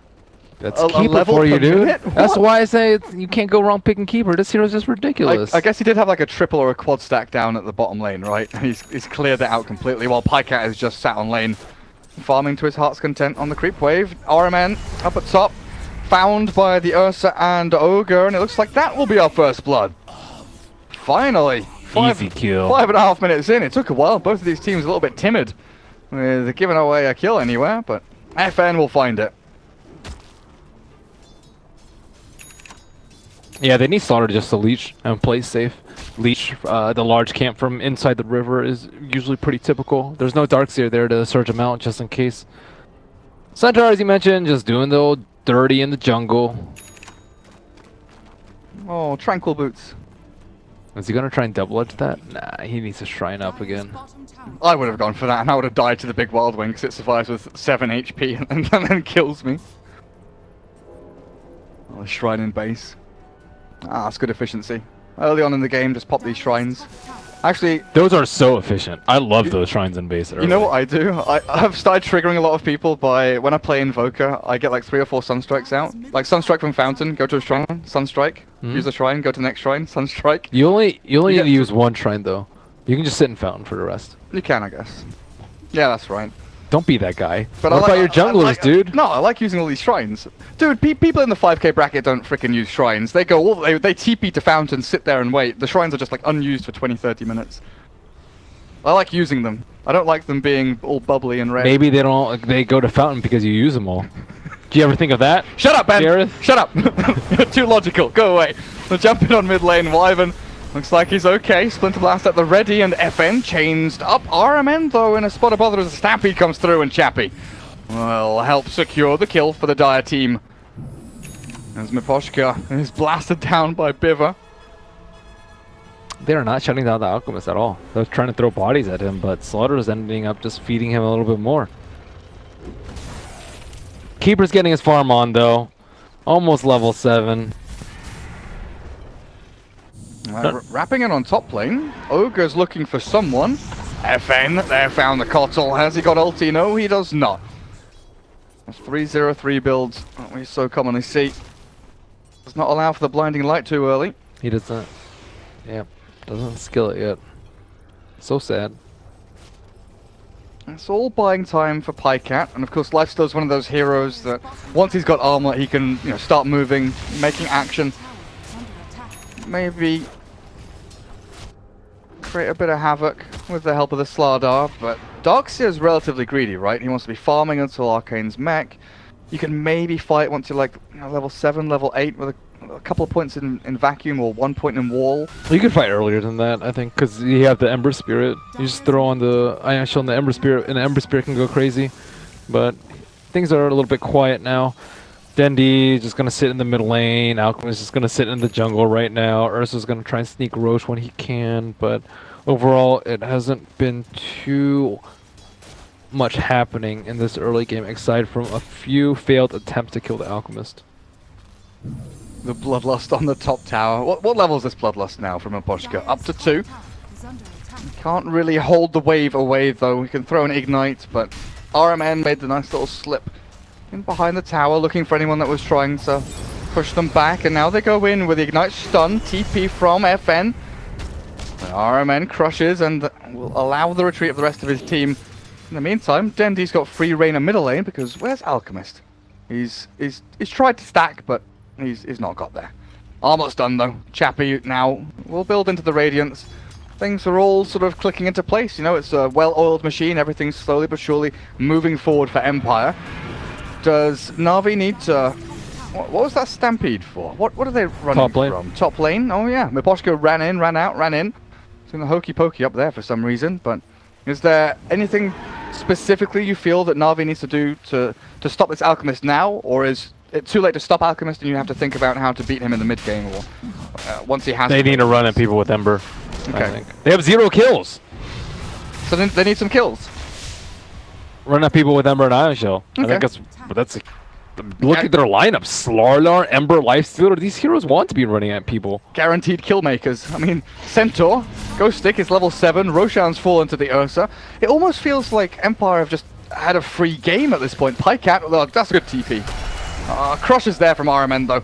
Nice attempt by Ghost Stick. He'll go back for the stomp, but Pycat, turn. Oh, RMN very nearly dead to that Centaur double edge.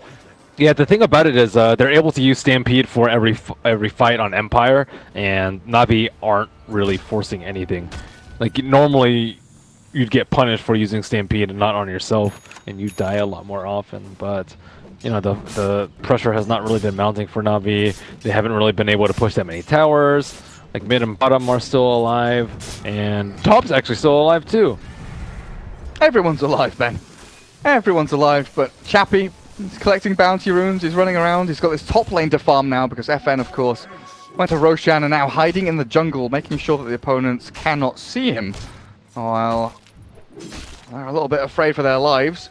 Kotl, nothing on the courier for him, just Tranquil Boots and Windlace, but Dendi has the Boots of Travel. I'll allow him to jump around the map a little bit more efficiently, but it's actually FN that's caught at mid. Has Enrage, and of course the Aegis. There's the Winter's Curse onto Dendi, but it doesn't catch anyone around him, and the surge out from General allows Dendi to maybe run forward with the Iron Shell onto Miposhka. Chains again. The TP away from Ogre means that he's safe and happy back in Fountain. And all that aggression for nothing. Empire playing a great keep away game right now. Ursa has not died. He didn't even lose his Aegis right there, and they're just buying time for the Radiance, unless he dies right here. Cold Embrace is there. Chappie can maybe armlet toggle this off and on. No, he can't. Toggle Ion through shell. Double Ion Shell. Yeah, maybe not. I don't think that's even possible. I was being a little bit optimistic. Just a little bit optimistic, but you never know. Maybe if he toggled armlet off while being Cold Embraced. Maybe, but they finally got a kill. Alchemist down, loses a couple of 100 gold, and still 1,000 away from that relic. And that's another kill on the board for NaVi. They're making things happen. Just do worry a little bit about them when Ghost Stick gets this Blink Dagger. He's 800 gold away, and he's farming bottom lane completely freely. Where's RMN going? Is he warding in behind this tower? He's actually going deep into the dire jungle, looking for a place to... That's how you kill Alchemist. Down this Obs ward. Ward up the jungle regions where Alk is farming. Is under attack. Trouble is, Alk isn't there. He's over towards the eastern jungles. Easy bounty rune access. You've got Ancients, you've got 2 camps to farm. And mid lane's being held by the 2 supports. He just killed the large troll first. Why?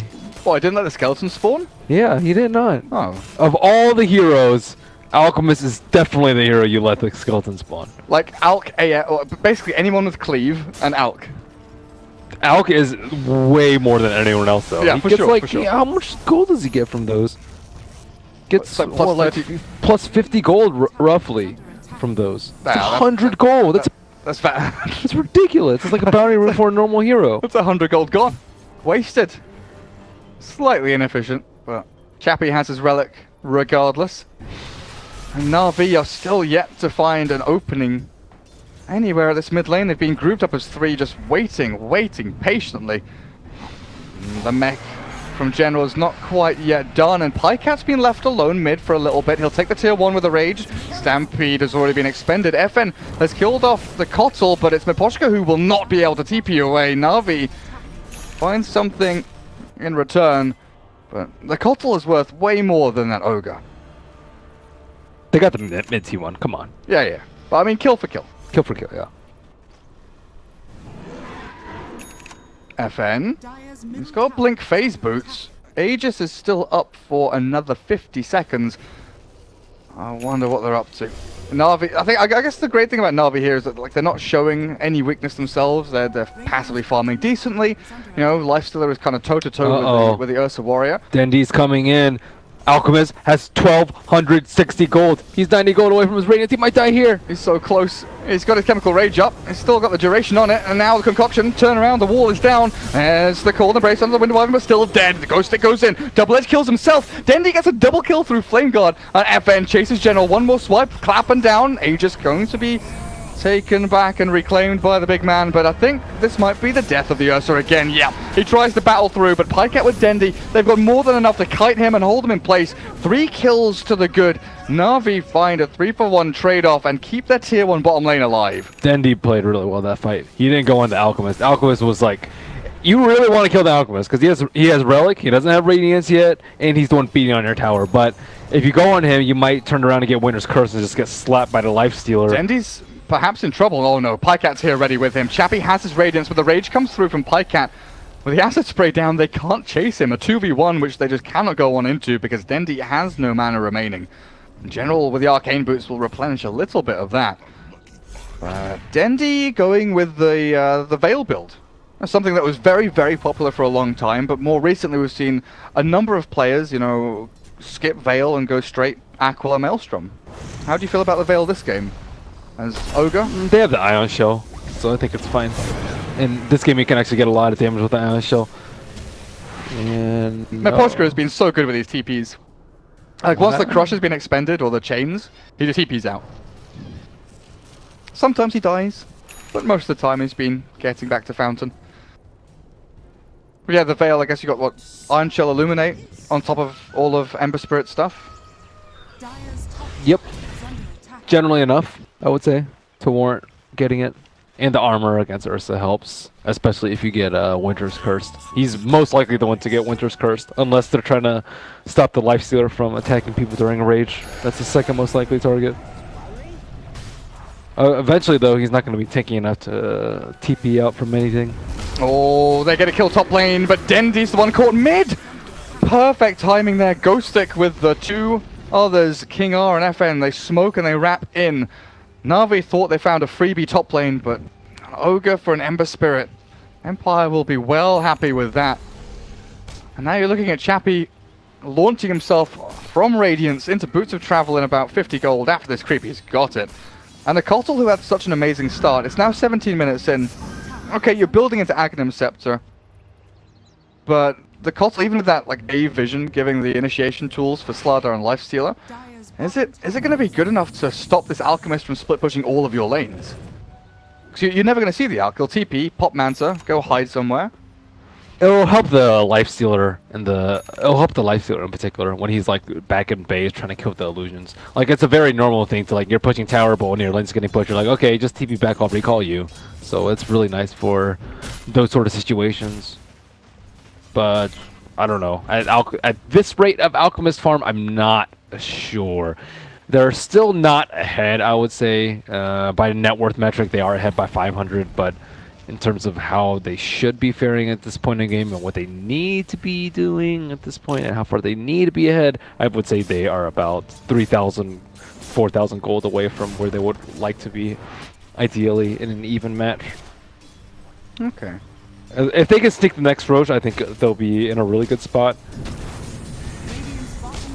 Well, FN nearly has his basher. Illuminate comes in. Nice little blink to dodge away from that. And this actually puts RMN into a position where he goes in straight onto the Ursa Warrior. Enrages there, but he's already low HP. The battle continues on the back, but they chase in the Winter's Curse down, and Pycat forced to fight into RMN, not quite killing him off. In the back end, though, Ghost Stick, he's dropping to Darkseer Kotal. He goes back in looking for maybe a double-edged stomp, but he's not going to get it. NaVi, they find a kill, and yet again defend this bottom tier 1. As Chappie, 1v1ing Dendi up on top lane. Sure enough, Ember Spirit just chains him up, forces the Chemical Rage. This is still going to be Chappie gaining a lot of gold from the creep wave, and tier 1 for NaVi will be taken... Oh, sorry, tier 1 from Empire will be taken by NaVi. Misclick? Hockey issue? I guess so. Maybe his mouse fell off the table or something. Has that ever happened to you? It's never happened to me, but it's happened to someone. It happened during a tournament one time where the mouse just like slipped off a table or some shit. And it actually broke the mouse and they had to replace it. So the pause wasn't just a quick pause, unpause. It was a pause, replace the mouse, and then... They'll never buy from that sponsor again. Yeah, it dropped 3 feet and died.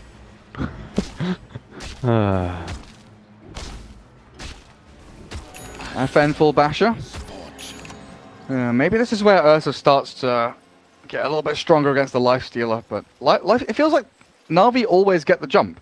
The past, 8-9 minutes or whatever, NaVi have constantly been the ones forcing fights across the river, looking for these initiations, and Empire just seem to be really timid in what they're doing. Ursa is always a hero I thought was meant to, you know, go and fight, brawl as aggressively as you can, look for openings whenever possible. But with an Alk on their team, it's almost as if Empire is saying, don't fight, just farm. I will stop the Roshan from happening by NaVi though. And now the awkward dance around the pit that we've seen so often from CIS games. That sentry doesn't catch the observer. It's just out of range.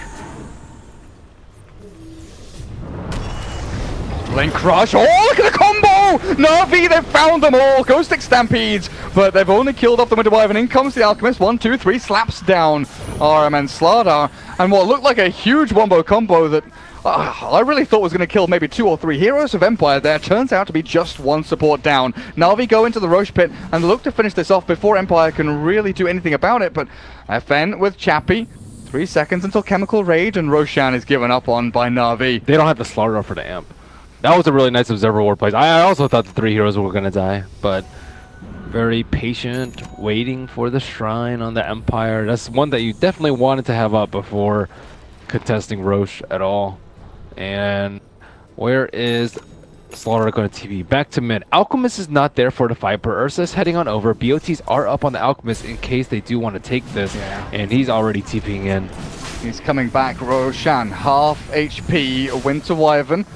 Observer ward from the Radiant placed down, and Alk is going to stun himself there. Sentry ward will spot out. Yeah, they've killed the obs. Darkseer stunned. In comes Ghost Stick, killing off the DS. Pycat though, chomping down on one. Araman in the background, and then comes Dendi. Kills off the Alk as the Chemical Rage wears off. And now Roshan might belong to NaVi as the Stampede comes out way too late. It's Centaur 1v1ing onto Dendi. Iron Shell is down, but Ghost Stick looks like he'll drop, and Roshan, in they go. FN was trying to solo it looks like, but Pycat with Aura, man, they've slowed him, they've killed him. Pycat gets another dominating streak for him, and Roshan will go the way of NaVi. Empire, they lose so much from this. 3 heroes gone, team fight lost, and Aegis going into the hands of NaVi. Desperate play by Ursa during desperate times. I was wondering where he was during the fight, and then I looked into the pit, and he's there. Poor Winter Wyvern has not had an impact this game. And that hero is just very difficult to play in any normal situation. Also, his talents are crap. Have you seen his talents? Oh no, I've not actually. They are really underwater. They're like pre-nerf, or sorry, pre-buff Wind Rangers in terms of usefulness. 40... 8 intel is really bad. And then the 2 good ones you have are on the level 20 line. You have to choose one of them. And its level 25 is not even that great. No. I mean, Splinter Blast cooldown is pretty good if you're defending high ground, I guess. Well, it's very good if you're defending high ground and just like spamming out waves, but... Actually, what is it? That takes down to 4 second CD? If you're level 25. If you're level yeah. If you're level 20. Yeah, good point, actually. I'm going to shut up. I'm going to shut up now. Hand of Midas Wyvern, here we come. Just for that talent. Have you seen carry Winter Wyverns? Oh yeah, I have. The Dragonlance, Bloodthorn, Mjolnir, yeah. Scepter. That's my go-to build in Overthrow, actually. Oh, really? It's Winter Wyvern with that, yeah. Oh. It's really sick. I need to try that. It's really sick. It doesn't sound like it'd work in a real game, but in Overthrow... In Overthrow, it is actually viable. Because you are like Lone Druid is a better sniper, but Winter Wyvern is a better Lone Druid almost. In Overthrow. In Overthrow, yeah. You do actually have to keep adding that because we're not talking about the real game. 4 people from Empire grouping up top. RMN was maybe aiming for someone, but this is one of the biggest strengths of the Keeper of the Light. You look for a gank 1 lane, don't find anything, you move to another lane, and you try again. Keep on trying. But this is one of the difficulties Empire has, right? Their draft is much more nuanced, their heroes like the Wyvern are harder to play. NaVi, I don't feel they have any difficulties executing. It seems to be much easier for them to, wander into a team fight, find an initiation, and just throw their spells in. I agree. That's way easier to execute. Stampede in, and there's the execution. Kill off Alchemist instantly. Ghost Stick does land his stomp onto Lifestealer, but the chase on the eastern side. Winter Wyvern's caught and killed, it looks like, as NaVi are starting to run rampant with this game. Miposhka, mana leaked up. Dendi, well, he's popped his veil down onto him, and Ogre, 1, 2, 3, down he goes. Pyket finds the final blow, and a magical streak goes his way. Tier 2 towers look like they will be forfeit, at least the one at middle lane as the lane pushes in with that creep wave. I'm actually a little sad that FN's not playing the AUK. Yeah, when you said it and we realized Chappie was playing, I thought, oh dear. They even took it mid too. Maybe they were trying to pull some next level stuff with the lanes. I don't know. Regardless, Ember would have actually struggled a lot more versus the Ursa, I think. AUK would have been pressured really hard though by the DS on top, so I don't know if that was a trade-off that they were willing to do. However, Ursa and Alchemist just don't have that great a synergy just because like there's never a time when both of you guys are really strong. Like early game Ursa's really strong, you get the Aegis, Ursa's still really strong. By the time you get second Aegis, you're starting to fall off, and that's when Alchemist kind of has like Radiance plus one more item. And then Ghost Stick is Oh, the first hit bash, yeah, cool. Mega dead. Cool. Ah, he's gone. Yep. Another kill. 17-9. Oh, the lead is about 4,000 in net worth. We're going to jump up to about 5k. Experience-wise, though, it's close to 8 or 9,000 for NaVi as we look at the hero levels. 18 Ember, but it's the supports really. Kotl up to level 15, Darkseer 14. That's the big difference maker there. As poor little Winter Wyvern still stuck down at level 9. Hard hero to pull off. I can't even blame King Arthur feeding. Nope. Only 0-4. It's not that bad.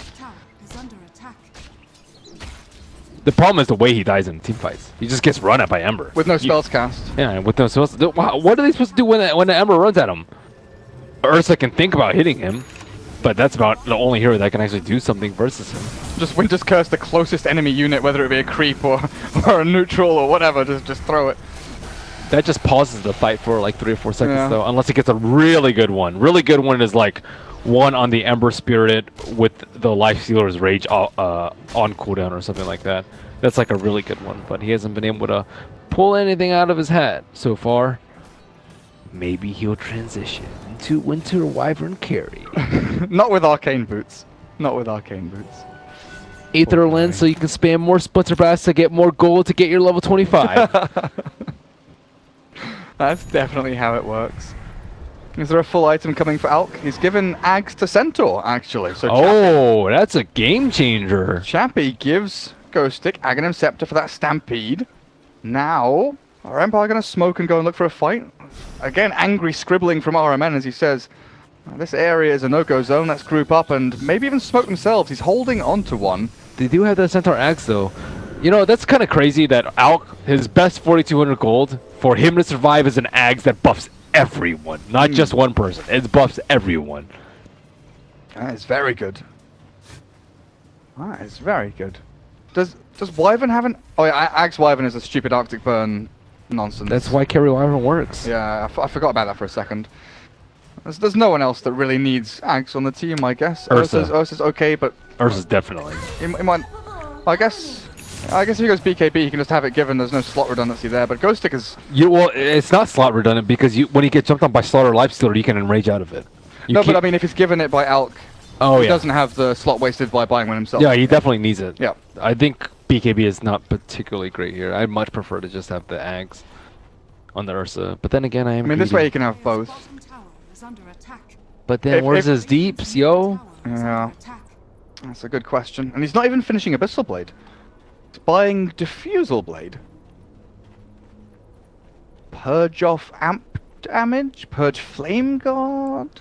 Can't purge amp. What's he purging then? Surge. Surge? Surge is pretty good. Flame Guard's pretty good. Okay. It's not amazing, but he doesn't have too many options right now.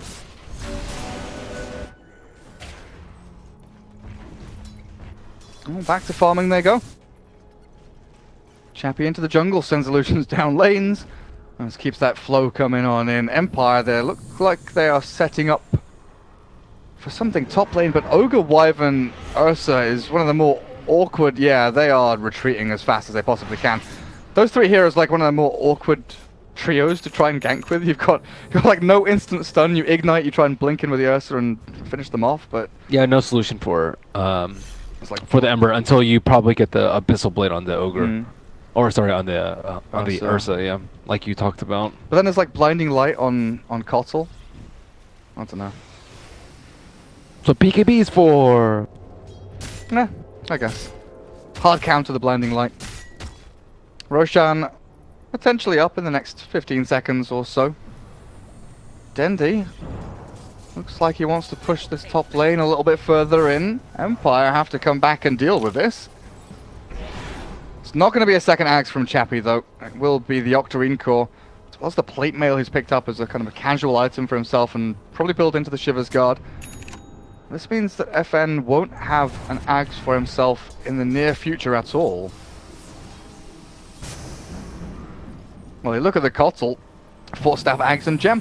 And when is the next daytime? A minute and a half until next daytime when they can start sweeping across this map, looking for all these Dire Observer wards.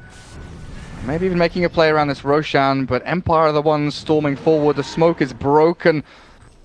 Pycat, he's down on the low ground and Empire can't find anyone. Maybe they see the Kotl and he'll walk straight on into them. They see him now. They definitely know what's up. Blink, Stomp, Crush, dead.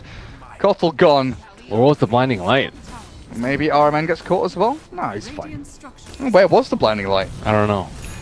He just ran away without blinding lighting. Like, if he blinding light, at least the Ursa has to pop this in rage, which is a small thing, but it certainly still helps.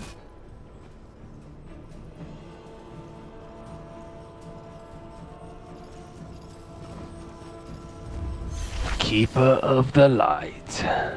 Where's Dakota when you need him? With his imitations, his impressions of Kotl. Roshan is alive. RMN wants to go and scout out the shrine with the rest of his team, but they're smoked up. Still waiting on the low ground. They see an observer ward, but killing it off means giving away their position. FN standing right on top of another observer ward. And Empire not having any of it. Dendy even blinks forward aggressively. RMN, are you going to go on Wyvern? Blink, Crush, 2-hit dead? Yeah, simple stuff. Gem on the deck, Stampede used. Empire cannot go and reinitiate though, and FN back into the wall. They've got the BKB popped by the Ursa Warrior. And NaVi chains onto the Ogre. Alkallusions will come out, but this opens Roshan so nicely for them. Into the pit they go. Amp damage and all that. Empire can't do anything about this. Aegis Chi's going to go the way of NaVi. Is that a game finisher? They could try. At the very least, take a tier 3, I guess. They're not that scared about waiting though, just because Ursa is going to get progressively weaker and weaker as like more armor comes out and more Force Staffs, Ghost Scepters, Blinks and whatnot. And then Alchemist is farming, but he's been pretty manageable so far. Yeah, Alchemist hasn't been that really annoying tanky hero in teamfights. He's died so much. Yeah, he's 2, 3, and 4. And, you know, usually when you see an Alch with 3 or 4 deaths at 30 minutes, all of them came during laning phase. But this game he had a decent laning phase. He just died in mid game while he was farming. Good movements from NaVi made sure that they found them. They were even looking again. Look, they're hunting for this Alchemist non-stop. They don't have a gem on the Kotl anymore. As they find a Dendy illusion and clear that one up. But tier 2 bottom is where NaVi have all grouped up around. And with this barrier between Empire and NaVi potentially cutting the advance of them, RMN with Pycat inside of him could break this initiation. But Empire are standing by their shrine. He's just given... Ah, there we go. Ags on Ursa. He's just been given it. Chappie finally moves that one over. Oh, so he didn't go Octarine Core. He finished his Shivers, then gave Ags across to FN, and didn't bother going for the Octarine. But tier 3 at bottom lane, it's getting pounded. Glyph is used. Empire are coming in from the western side. They're going to look for this Kotl, but in comes General. Vacuum misses completely. Cheese popped by Dendy. Kotl's already dead. RMN chased down as well by the Ogre, but the Winter's Curse. It's down onto Lifestealer. Dendy does like no physical damage at all, and now they've changed up the Ogre and the Alch. The Cold Embrace comes in, but Dendy remnants forward, finishes off one. Looks for another. Chappie stunned. Bash. Pycat killing him off. Pycat's still alive, but the Aegis will be taken out of his hands. The high ground is held again by Empire, and NaVi looks like they'll have to fall back at least for now. Kotal will respawn in 3 seconds time. I wonder if they'll try and continue this push. The TP to the shrine, Kotal wants to get back in.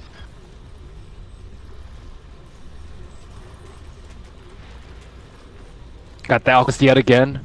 After pulling on so many eggs, he's not actually that strong himself.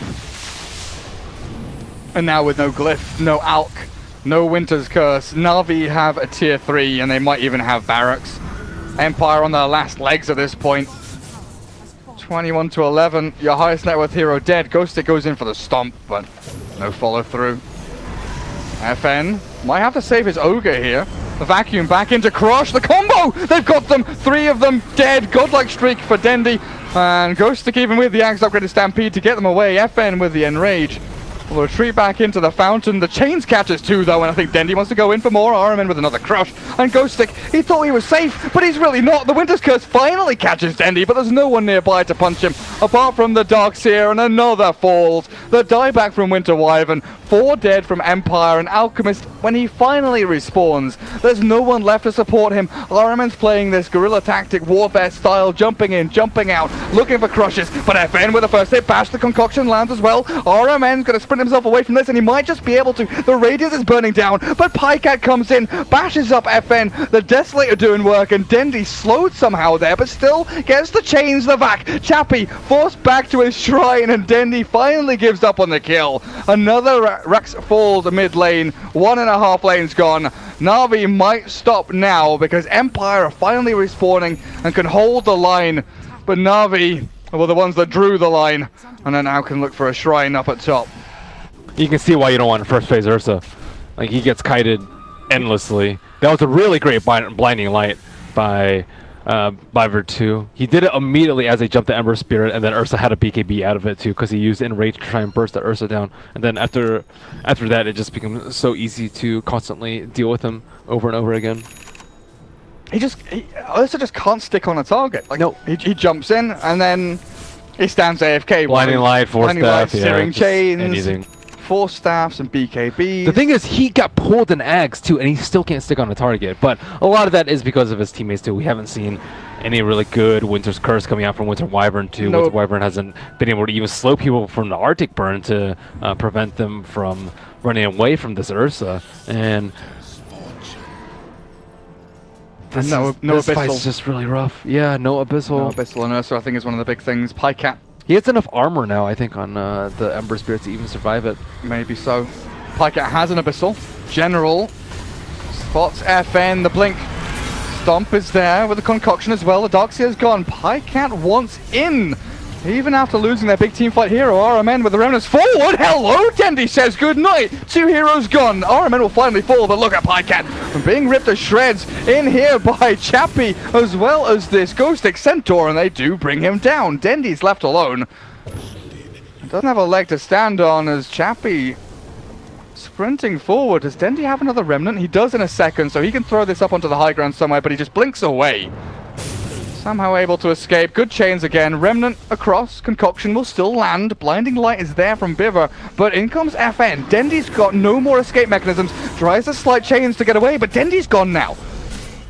Oh wow. NaVi, they lose a team fight next to their Ancients thanks to Empire killing the Darkseer first.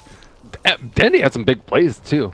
He went in with a Remnant and just blew up the Winter Wyvern. I thought Winter Wyvern was going to get a really good curse off, but he ended up only getting the Cold Embrace on the Ogre, who ended up also dying to the Remnant. But General died very early on in that fight. Wasn't able to cast his wall, wasn't able to really surge anyone away from the Ursa, and Ursa finally got his BKB off before anything bad happened to him, before he got blinding lighted and pushed out of position. Before anyone else could lock him down. And Lifestealer tried his best, but either he was unlucky with bashes or he was just taking too much damage inside the Rage. Yeah, he was in between 2 Alchillusions, a Centaur, and the real Alchemist. It was a pretty rough one. And Alk now, I think he's going to buy a yeah, he's actually finished the BKB for himself, so Shiver's BKB on top of that. Raddy Manta. Don't know if he looks to buy any more Aghanim Scepters. Maybe one for the Ogre wouldn't be bad, but probably focus on buyback for now. and then maybe a Moonshard or something, but... So, what about selling off Armlet for an Abyssal Blade of his own? On the Alk? I think AC might be better for him. Let's buff up the armor of the rest of your team, and I guess... Abyssal is pretty good, though. I think they can rely on Ursa for the bashes, though. And then Alk can just be the tank with the AC. I also like AC for when, if you do win a team fight, pushing high ground and taking buildings. It helps you out a lot there as well, I guess. They still haven't taken T2's gear. They really haven't. That's why I'm looking at this map and saying, hey, they need something to kill buildings. I think AC might help as well. Both teams dodging each other for now, though. NaVi, they can push out mid and bot lane. The two ones that are lacking the melee racks.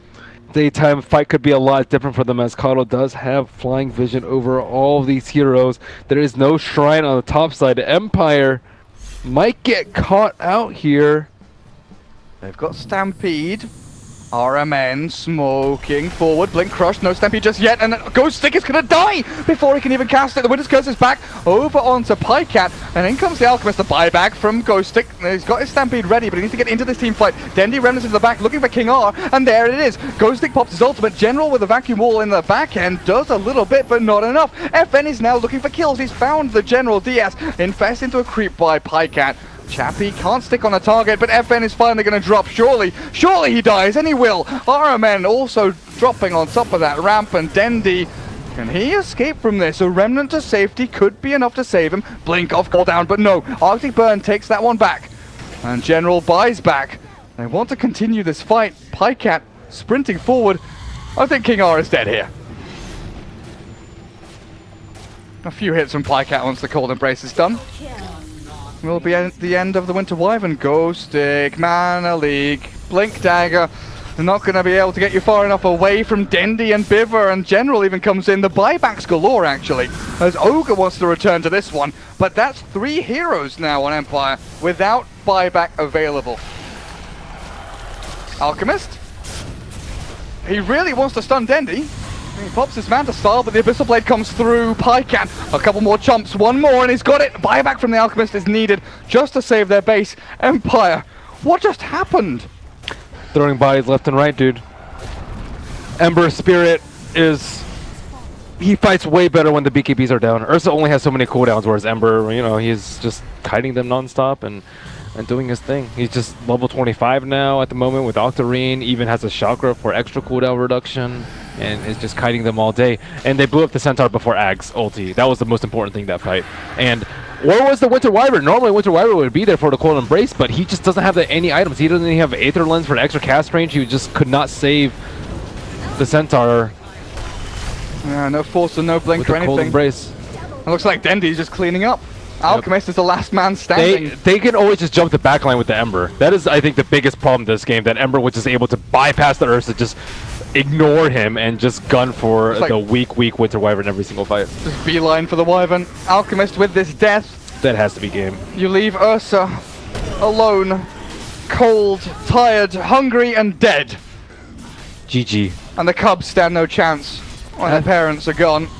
GG is called, and Empire defeated by NaVi, who make their way into the grand final of this qualifier, facing up against VP. It has honestly been like a dream run from NaVi. They struggled in the group stage, they won the tiebreaker against Comanche, and then slowly but surely they've been building their way up through the lower bracket, and now grand final time.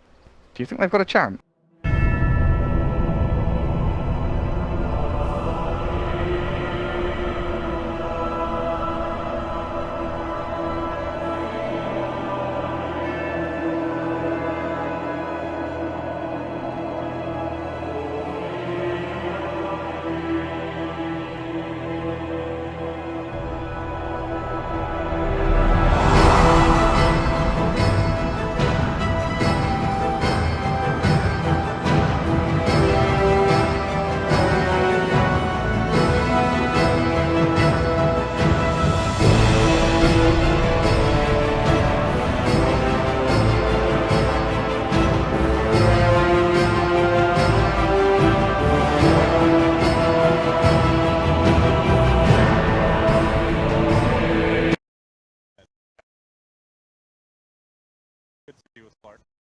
Yeah, doesn't have too many bad mid matchups either. Like his bad matchups are matchups where he still at least gets some farm and won't get destroyed. He's got an ogre on his team, so it's like a safe mid that doesn't. You don't counter pick a troll. It's just like, well, we're versing a troll. Let's VP are going to pick something that they feel is good and suits their draft rather than something that wins the mid lane because, like, yeah, it's just a troll.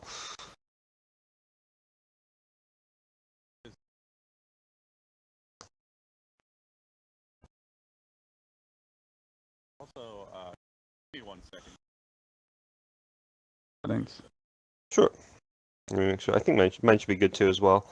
Though I had some issues earlier today. It's kind of Yeah, mine's on. Okay, bit. now it says it's transmitting. I don't know if that actually fixed it. Sometimes people tuning in just need to retoggle the channel a bit. Like well, mine was like it was red, like it wasn't broadcasting now. Okay. Now it appears to be a white bubble, but. So VP, I mean, they can run Ursa mid. I guess that's where they want to pick a safe laner. Like you mentioned, the Terrorblade, they can. I mean, TB can even be played mid. We've seen like NP do that with Eternal Envy a bit, and Hero definitely does all right there. But OD comes out, so they get a save. They also get like a decent mid that can scale and DPS pretty well. Doesn't necessarily handle the Slack super well, although can burst him down pretty nicely using the Soundings Eclipse. So they've got 2 pretty good AoE spells, really 3 actually, the Vacuum, Burrow Strike, as well as the Soundings Eclipse, I mean Epicenter even there. So they've got good AoE damage to actually hit the Slack during Shadow Dance and make sure he doesn't just escape away. Yeah, you also have another like kind of disengage ability with the Astral just to potentially save an ally who's been lassoed, to keep someone alive while Slark is going on them in Shadow Dance. So. Yep. Okay, Gods, here we go. Game 1. It is only a best of 3, not a BO5 like we've had in qualifiers past, so not a whole lot of margin for error here. And as you mentioned, it's been a fairly long day for NaVi. We'll see how that affects them as the teams get into their lanes. NaVi TPing in early with Biver. They drop the deep lane ward. Meanwhile, Solo, on one of his typical smokes, gets a ward out near that bottom lane to keep eyes on any potential movement into the jungle. And it looks like VP going aggressive here. Ooh, so yeah, Darkseid already heading up top.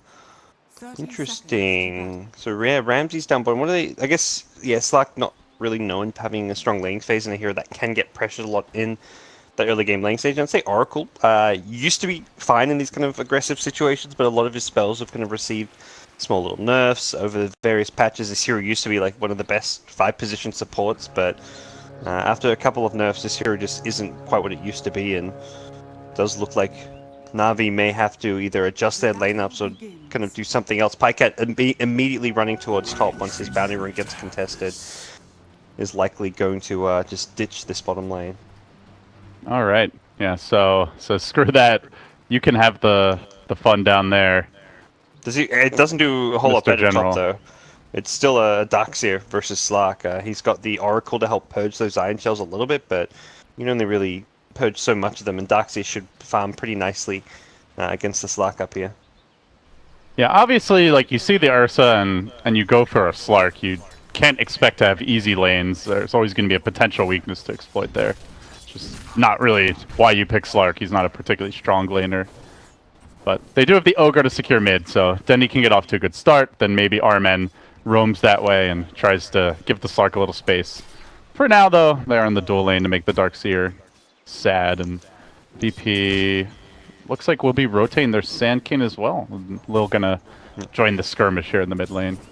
Interesting. Armen playing the Ogre for once. Almost always we see Biver playing this one, but imagine he's the guy who also normally plays the Ogre, so Armen probably saying like, look, I'd rather play the Ogre than play the Oracle, so... Uh-oh.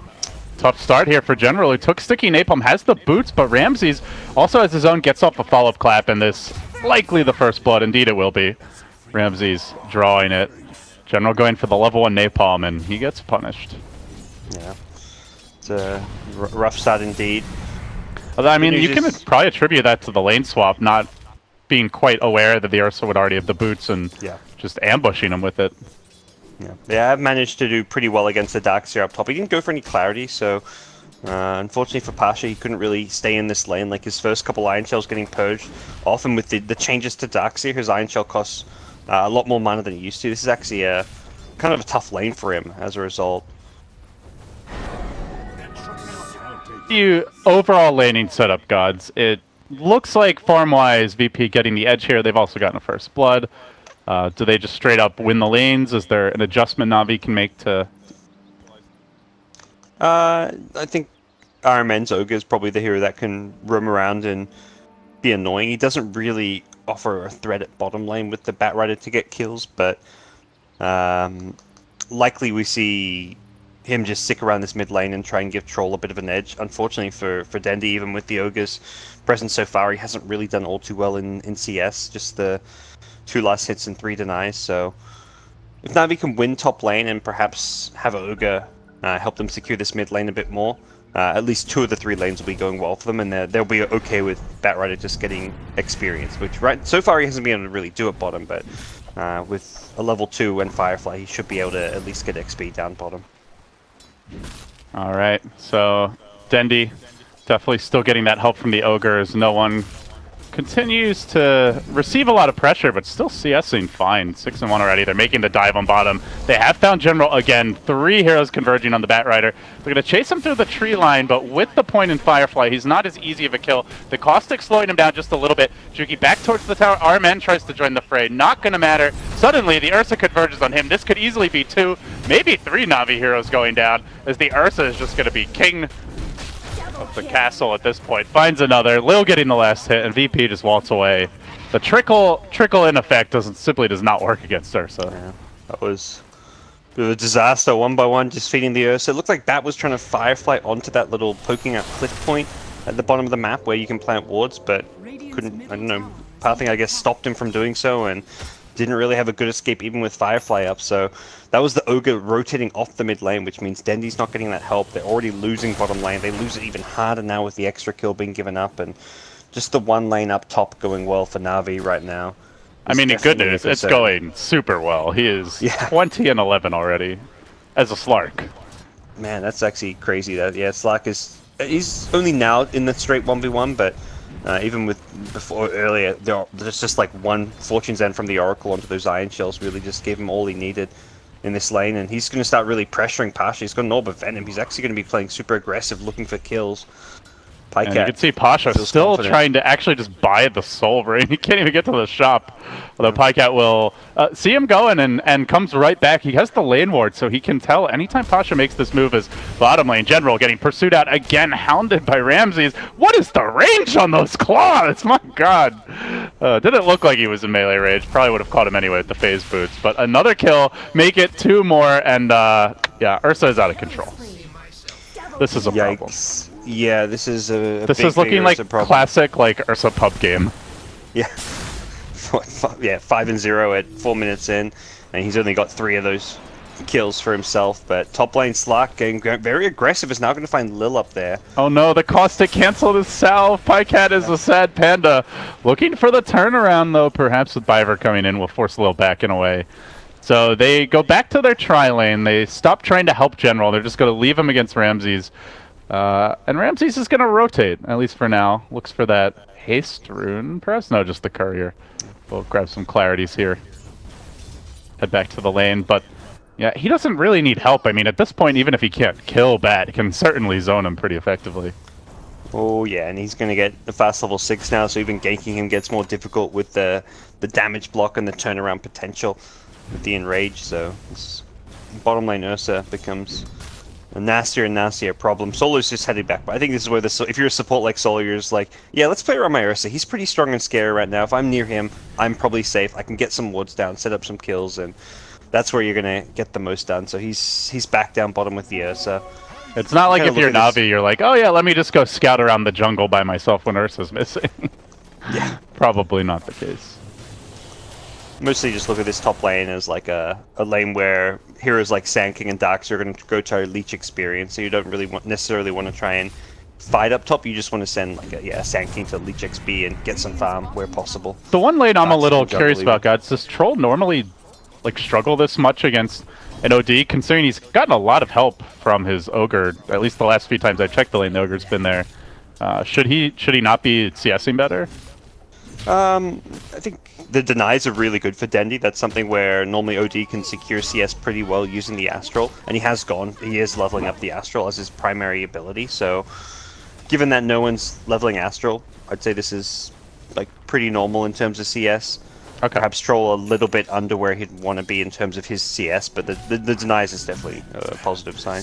Yeah, it's a well-documented aspect of Dendi's laning that he really does prioritize denies more than other mid laners historically, so could play into it as well. Yeah, I mean, he's one of the players, if he can get a CS or a deny, he'll normally choose the deny over the CS sometimes. And what a jerk. Oh, Lil using the Burrow Strike here on an Ogre illusion. Pycat wants to punish that. He pounces in off the mark, though, and now Pasha back into the fray. Pycat level 6, so he should be able to get out of here no matter what, barring a catastrophic error. He will get burrowed, though. Still not using that ultimate. He's been healed up a bit longer. He finally has to commit it just for the extra move speed, but VP continuing to chase, so they blunt any potential upcoming aggression from the Slark. And bottom tower actually went down during all that, so Ramses has just managed to solo push the bottom lane just by constant chipping, and he can skip the wave pretty well as well. So his Helm of the Dominator going to be up very early on, and getting a creep at like 8-9 minutes in as Nursa is going to allow you to really just roam around the map, play super aggressive. You can get, there's a lot of good creeps you can get to really benefit you. And NaVi are going to be... Oh, look at this aggression, gods. They know Batrider's off the lane. They're not going to let him farm in the jungle. Straight onto him. Ramses will move. One more attack. Actually make it 2. Grabs another kill. So already a dominating streak. The jungle isn't safe. The lane isn't safe. And soon Roshan won't be either, as you mentioned. About to get the Dominator. Oh, he's got the Elf Wolf as well. Yeah, the Dominator means he's probably taking Roche at level 8 with Fury Swipes if he wants to, since the creep can tank Roche for you. But it doesn't have to go for Roche, and he can just look to continue to snowball. But getting an Aegis early on is definitely a nice thing to do. And he's smoked up with Sanking, so this could be for Roche, could be for making a play. We'll see where the priority lies for VP. Not a whole lot of mana on Lil, so looks like it will be end of the pit. Can NaVi, I mean, even if they knew about this, could they contest right now? They don't feel very strong. Not really. I guess VP aren't grouped up around it. They're just relying on the sneakiness of smoking in there at this stage to get Roche. So Darks is not really in a position to do much, neither's OD. So if they had there with numbers, they could have done something about it, but it would have become very obvious. Lil didn't even attack. He stayed smoke in the Roche pit, so if they came to contest it, his smoke would pop and he'd know that that heroes were nearby. So General ends up moving to the off lane, and guess who's there to greet him? It's his old friend Ramses. Shows himself in the lane. And reinforcements have arrived in the form of Lil. Gets a surge into a burrow, but General barely able to sneak over the cliffside there and back to safety. As that first... one of those first troll ultimates does get used. Dendi just taking over, farming the Ancients. They drive General off the lane, and they go straight onto the tier 1 tower, so... VP, very aggressive laning stage, really trying to secure map control here. Setting up for a second Roshan perhaps down the line. And for NaVi gods, I guess the question becomes, like, how are they going to start asserting some map control, taking fights, or do they just have no ability to do that for the next 10, 15 minutes? And assuming VP pushing with enough numbers, I don't really think NaVi have plays they can make, because they have no blink on Batrider, they have no initiation item on Pycat. He doesn't have his Shadow Blade or his Blink Dagger, so Troll doesn't really have too many items. I guess the Troll Helm of the Dominator you can make some plays with, and may see like a smoke with an extra creep, but given that right now VP have Aegis, this is very much a NaVi, like a farming period for NaVi. They're going to be looking to keep away from VP during this Aegis period. Problem is, Batrider is miles away from a Blink Dagger right now. Oh, Lil pulling out the jukes, breaking some ankles in the bottom lane. Biver trying to catch him out with the Fortune's End, but just a calm Sandstorm dodge, and then do away. So VP just outmaneuvering NaVi around the map there. Yep. Going to smoke up as a pack of 3, head towards that bottom lane where they do have a ward planted. Sentry deny was attempted earlier, unsuccessful. And let's see which way they go. Looks like they will find the Slark, and they do it. Before he's able to get up a Dark Pact, he's just going to go down without a fight. The lone ray of hope, really, for this NaVi squad also bites the dust. So the pressure mounts. All the while, no one, yeah, by the way, has a Midas, kind of just quietly farming away in the mid lane, significantly ahead of Dendi now. Mostly due to the tower gold, but has not had any pressure. There is an OD in this game, guys, lest you forget. He doesn't even have to enter the game, you know, he can just stay out of the game. He can keep jungling, he can keep farming his lane.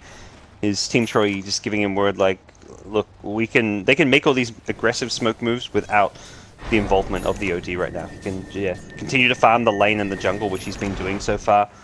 Level 10, he's not as farmed as the Ursa, since Ursa's had the tower gold at bottom, the Roche money, the kills, but if things kind of continue at this rate, OD's going to catch up to his own Ursa, maybe even overtake him just by the farming efficiency of the Midas. There's a blink on Ramses now. He scouts with Big Bird. This is a slightly more vicious Big Bird than what you might be accustomed to if you were a Sesame Street fan. And this is the first smoke from now. It kind of feels like the blink of General is too far away. They're just going to go for something.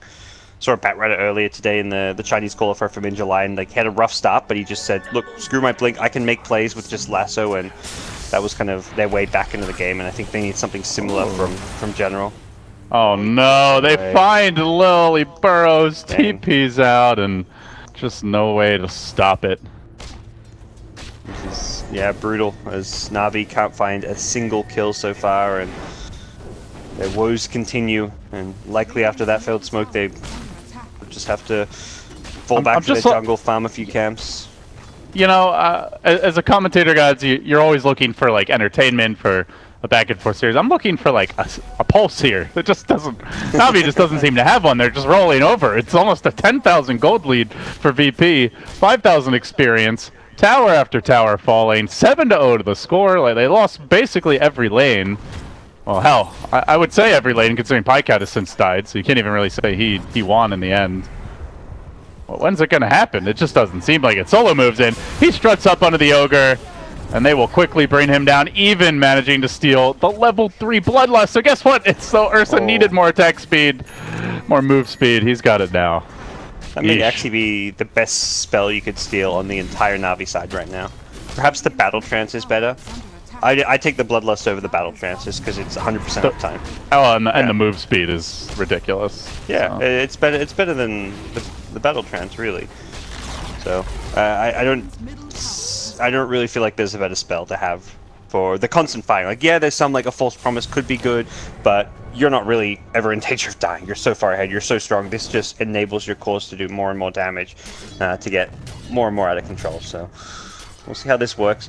I think item-wise, like, I mean, to talk about what VP can look to do, if they want to keep getting further ahead and control and close out this game, getting items like Desolator on Ursa could be really good this game. They do kind of lack building hitters. But that's where we've seen Ursus kind of adjust their build, start getting the Deso, and just playing and probably pushing around like this Darkseer mech timing. They're not going to be able to get any kind of a high ground put. I mean, the Aegis has expired, so the second Roche is probably what they're eyeing off. And perhaps a second Roche that they're going to give to the OD rather than the Ursa, but we'll see if that's the case. But as it stands, they're very, very far ahead. Well, you can see the NaVi game plan. They're somewhat cowering in the darkness, just eking out little scraps of farm wherever they can. Guerrilla warfare tactics, deep beneath enemy lines, hiding in the trees, as well. VP are ready for that. They scan, they find General, and they massacre him again. So another death for the Batrider. I think at this point, you know, maybe you just start building your drums, because getting a blink just seems like an ambitious task. General's worst games I've probably seen all qualifiers from him, and is this the fuck General strat? Jeez, it seems that way, you know. But the old NaVi, like when they were kind of had their moments where they were good, the plan was always like, if you want to beat NaVi, you shut down General. He's the playmaker. He's the guy you want to beat and shut down. Dendi's always going to get the help and support in mid lane. That's like typically been like the support playstyle, is to give Dendi the edge in mid. But if you shut down the playmaker General, even if Dendi farms and does well mid, it doesn't seem like NaVi have that scary presence come mid game. And that's exactly where they stand right now. No blink still. No blink in sight. Like, he's halfway there as a Batrider at 15 minutes. And that should be said, I guess, as far as NaVi's prospects go, they do have great late game. They have Battle Trance, they have a Slark, they have Bloodlust. They have a pretty good scaling support in the Oracle, who doesn't need a whole lot of farm. So, like, I guess that's the silver line, is as horrendous of a game as this is, they don't really need to have an explosive start to take it late, but at the same time, you know, VP are no slouches come late game either. You know, OD scales quite well. You've got the Darkseer teamfight potential. Lots of AoE to work with, and it's not like NaVi are going to have BKB for Dendi anytime particularly soon, so I'm trying to find the silver lining and talk it up, but truth be told, it's going to take some big mistakes from BKBs, and until they get BKBs, they're not fighting into the OD and all the AoE, the Sanking, the Darkseer, and all that, and if they rush the BKBs, well, they're not able to keep up in terms of farm. BKBs are going to slow down their rate of farm. It's an item that kind of you typically want to buy to fight now, and I don't think NaVi really want to fight, but at the same time, if they don't get the BKBs, they're also going to just continue to feed, so they're kind of in this tough, awkward position where there's no real ideal way to play this, but yeah, it looks like Pycat and Dendi are both queuing up those BKBs, saying, we got to at least get these and try and take a fight, even though we're miles behind. You can try and take a fight with a 10, 15k gold deficit if you get good value out of those 10-second BKBs. Of course, the downside is if you lose those fights, then your economy is an absolute shambles. Yeah, so. I mean, yeah, that's where like you really start talking about, is it just game over for NaVi if that first fight or two with 10-second BKBs just completely fails. But they also have to get there. As it stands, BP continuing to control the map, push out all the lanes. They'll likely secure this, or at least go for that second Roche. And NaVi are not going to have BKBs up before that second Roche respawn, so they want to contest it. They're going to have to do so just with the newly picked up Blink. So finally items have come out. General gets a Blink, Pycat gets a Shadow Blade. They've actually got their core items that they were supposed to have maybe 3 or 4 minutes ago, but they've got them nonetheless, and they can at least try and use these now. It opens up plays where they can use smokes and actually find kills. Well, good call on the Desolator for Ursa, by the way, and Ramses basically has it now. Oh, good. So yeah, that is. I saw him.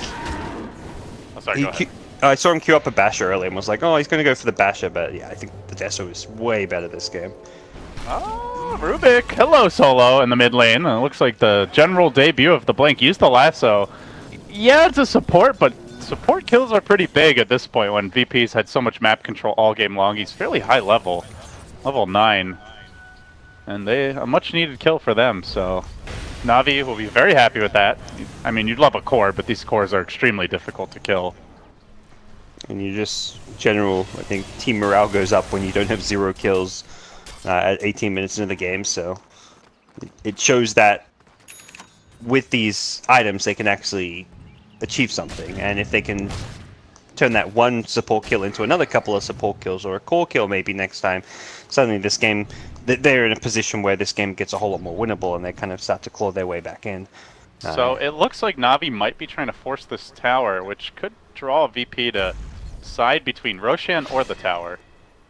They're expecting Roche will be up very soon if he's not already. Probably thinking VP or Roshan this very second, given it's been about 11 minutes. In fact, he has not respawned just yet, and NaVi are a little nervous. Here come BP. This Ursa's gonna completely claw his way through here in no time at all with the Desolator. They like have to completely chain stun him, or he is it's gonna kill them all. And the problem is he has a lot of crowd control backing him up. So, oh yeah, you're not reliably able to just jump the Ursa and expect no consequences. Now a Blink secured for Pasha, so that big vacuum into Burrow Strike and hell, maybe an Epicenter is a real possibility as NaVi dance around on their own side of the map, quite unsure of where they want to go. CVP scanning. And they do want to fight this. They don't have the BKB on Dendi. Pycat neither. They're walking into trouble, and BP seem to be in a great position to take this fight. Pasha's there with the back to start off. The follow-up burrow comes through onto 2 almost immediately, but the lasso is there, keeping the Ursa away as arm in. He's like, guys, the Roche is low. Let's kill it off. Pycat gets the last hit. General grabs the Aegis. NaVi have found the Roche, but can they win the fight? That's the real question. This Ursa is big. He's bad, and he is quite mad. They brought down 4. They're going to look for Biver as well. It's likely to be 5 with the Astral. He'll fall 2. And scrambling for the hills is the lone survivor. It's General. It's 6 dead for NaVi. They steal the Roche. They steal the Aegis. And they get their asses beat horribly for it. That Ursa wasn't happy. He's like, that's my Aegis. Go happen. I'm going to claw you all down. That's not happening on my watch. And, well, VP very handily won fight. And that the sheer net worth advantage just becomes kind of insurmountable in a fight like that. NaVi didn't have BKBs. And you talk about how they look to fight into stuff like the Sanking, the Darkseer. I mean, let alone the Ursa. I think the only way you can beat the Ursa is if you're not getting disabled, and if you can ignore the Sanking Burrow Strike and ignore the Vacuum, then yeah, you can perhaps handle the Ursa, but you can't do that without those BKBs, and, well, even without an Aegis, it looks like VP are perhaps considering going for some kind of a play around this top lane, at least maintaining map presence so they can keep Na'Vi in their base. They've got 4k gold on OD, another 2k gold on Ursa, everyone getting very, very farmed on this VP side. Yeah, you can see no one has a Blink Dagger and the Quick Buy. I'm wondering if he's like, yeah, you know what, I'll just buy like a tier 4 item now instead. Screw that Blink. But yeah, things are looking rather good for VP. This is a best of 3, so even should Na'Vi lose it, they'll have a chance to claw their way back in. And last time they played VP, I think they lost game 1 and still bounced back in game 2. But yeah, that's right. This, I mean, when VP is on their A game, it kind of feels like they're on a different level from Na'Vi's. Pycat, as I say that, will find Solo, but gets astraled by no one. Now the lasso kidnapping him while trying to kill off Solo as well. Will General be able to make it out? That's the question. Use the Blink to initiate, goes up onto the hill. TP out attempted, no one. Does have the Burrow Strike support, so they're going to get a Rubik, but it cost them a bat in turn. Which was honestly, I think, given the deficit, probably a net worth win for Na'Vi, or at least an even trade, but... Yeah, probably is. Oh, actually, yes, the Rubik's pretty poor. Okay. Well, Flacco gets forget caught the out Grats, by though. on the retreat. Yeah, that Ursa is out for vengeance. Ramsey's just rampaging through the mid lane, does find another kill. 16-3 the score. Only 6 more to go, gods. Only 6 more to go. It's slowly happening. And Ramsey, well, I say slowly, Ramsey's going to speed it up a little bit. Well, Astral's there. Armen trying to throw out maybe a little bloodlust from the high ground. Go, Denny. Live and prosper. Oh, not going to happen. He's dead as well. So, all 3 cores down. VP converging on the base. Game 1, a very clinical affair so far, and it looks like this is, if not the end just yet, likely the beginning of that end. I mean, the biggest weakness of VP's lineup is always going to be their ability to hit buildings, and as much as their lineup can scale late or right, they can never really hit buildings well with Ursa, but he's made up for it with this Deso pickup, and they're pushing high ground early enough time before Na'Vi have items. Oh, there was a sentry. Oh, God. Blink and you'll miss it. 2 more have fallen. Diver on the run. It's over, Na'Vi. They're already dead. VP, have mercy. Just kill their buildings. Knock them off the map and into game 2. I mean, if you could beat a team so hard in game 1 that you would just straight up win the whole series off of it, if there was some way to quantify a win being just too damned one-sided, I think this would be it. This is pretty ugly. Dendi, he's got BKB, he's going to waste it more or less. Doesn't really get much out. Gets out of an Earth Shock and obviously stops any follow-up disables or spells from hitting him, but that's the 10-second BKB, and, well, VP, back off, we'll take the Shrines. Very, very straightforward game from VP. Started with a laning win at the bottom lane with the Ursa, and it really was the Ramsey show. He just completely snowballed out of control this game. Oh, Solo stole Battle Trance, by the way, so... Well, that'll be handy for pushing in the next lane of Rex. Yep, absolutely, and I don't even imagine VP necessarily feel like they want to wait for Roche. They've got so many big items coming out their way. The Ursa gets his BKB. The OD is about to have Blink and BKB of his own as well, so... The late game items that are coming really in the mid game continue as the deficit just gets bigger and bigger between these two teams.